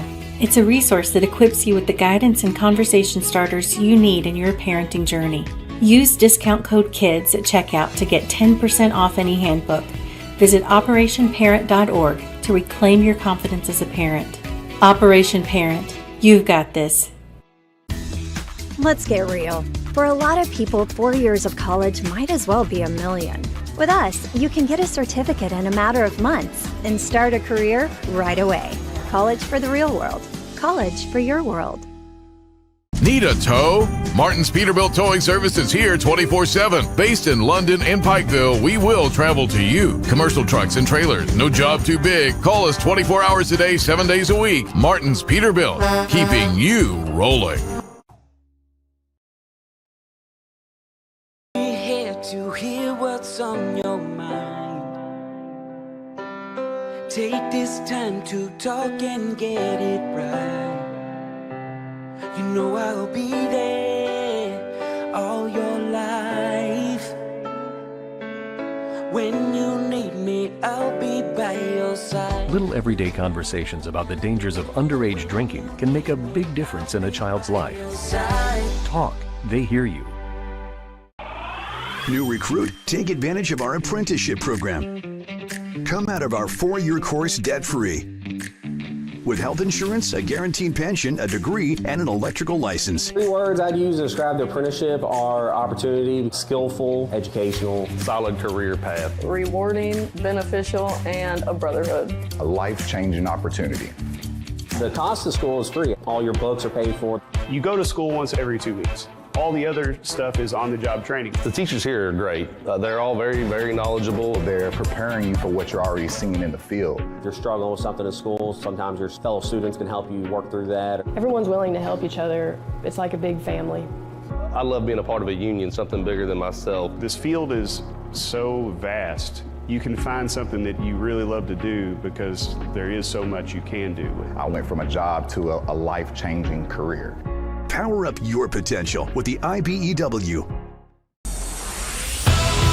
You're watching Central Kentucky High School football on Glycod.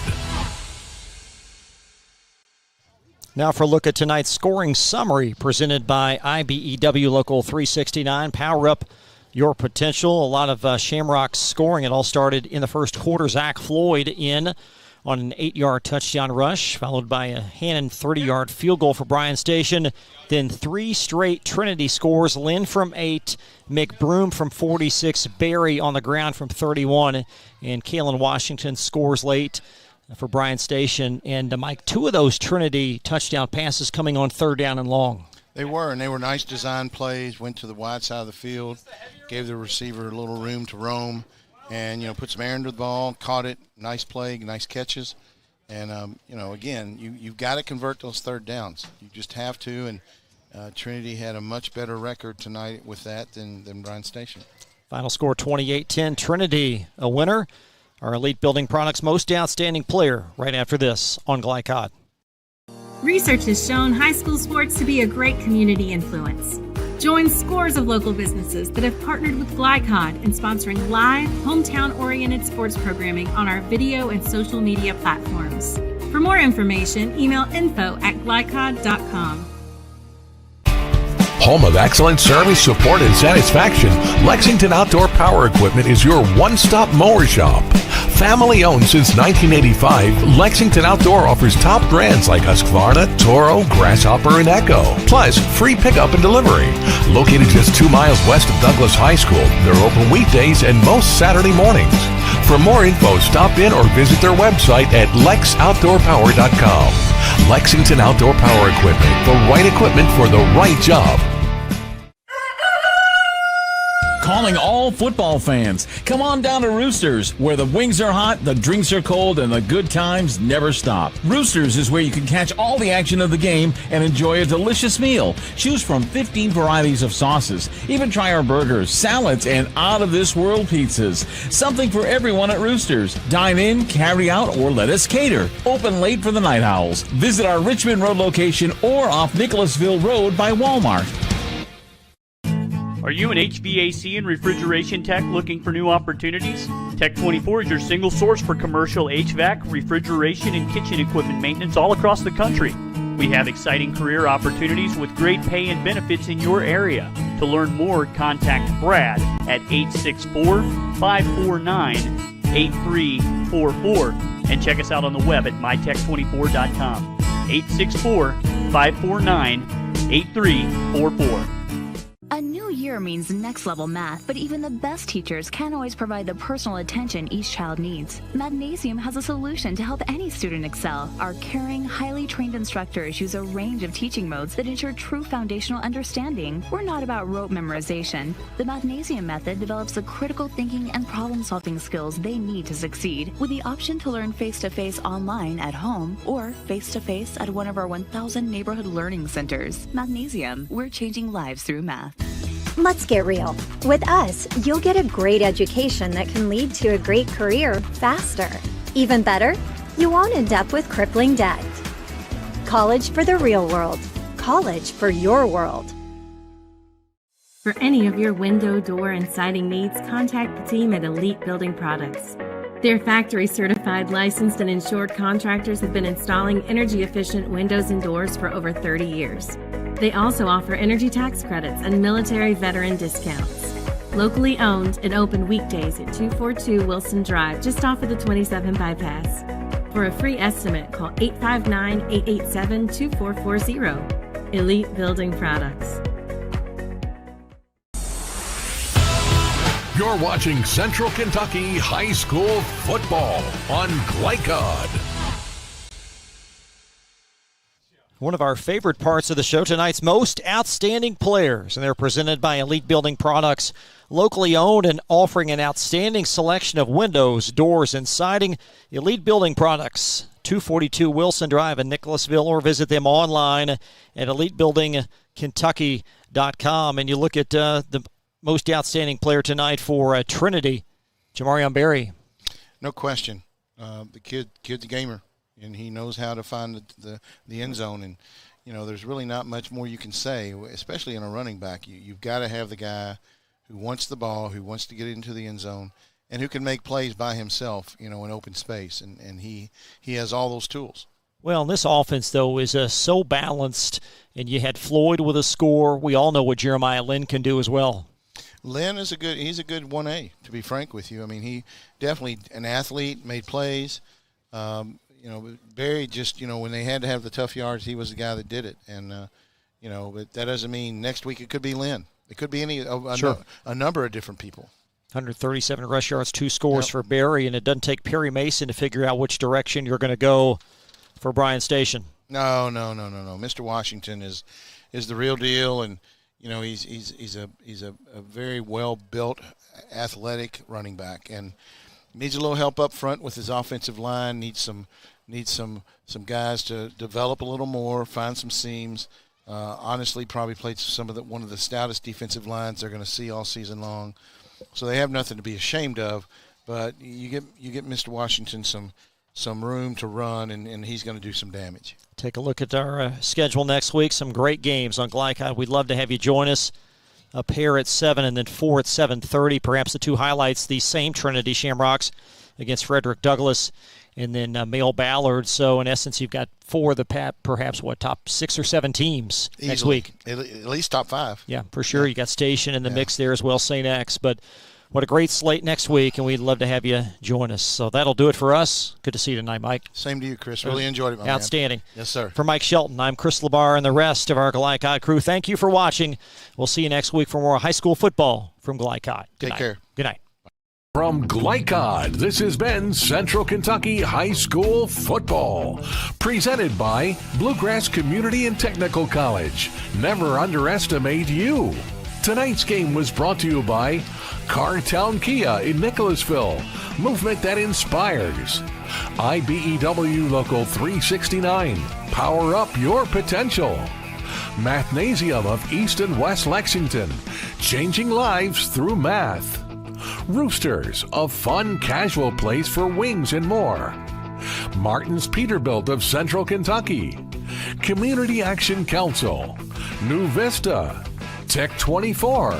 Lexington Outdoor Power Equipment. And Fast Signs. For schedule information about our upcoming broadcasts, visit our website, glicod.com, Facebook and Twitter @Glycod. We thank you for tuning into this live sports presentation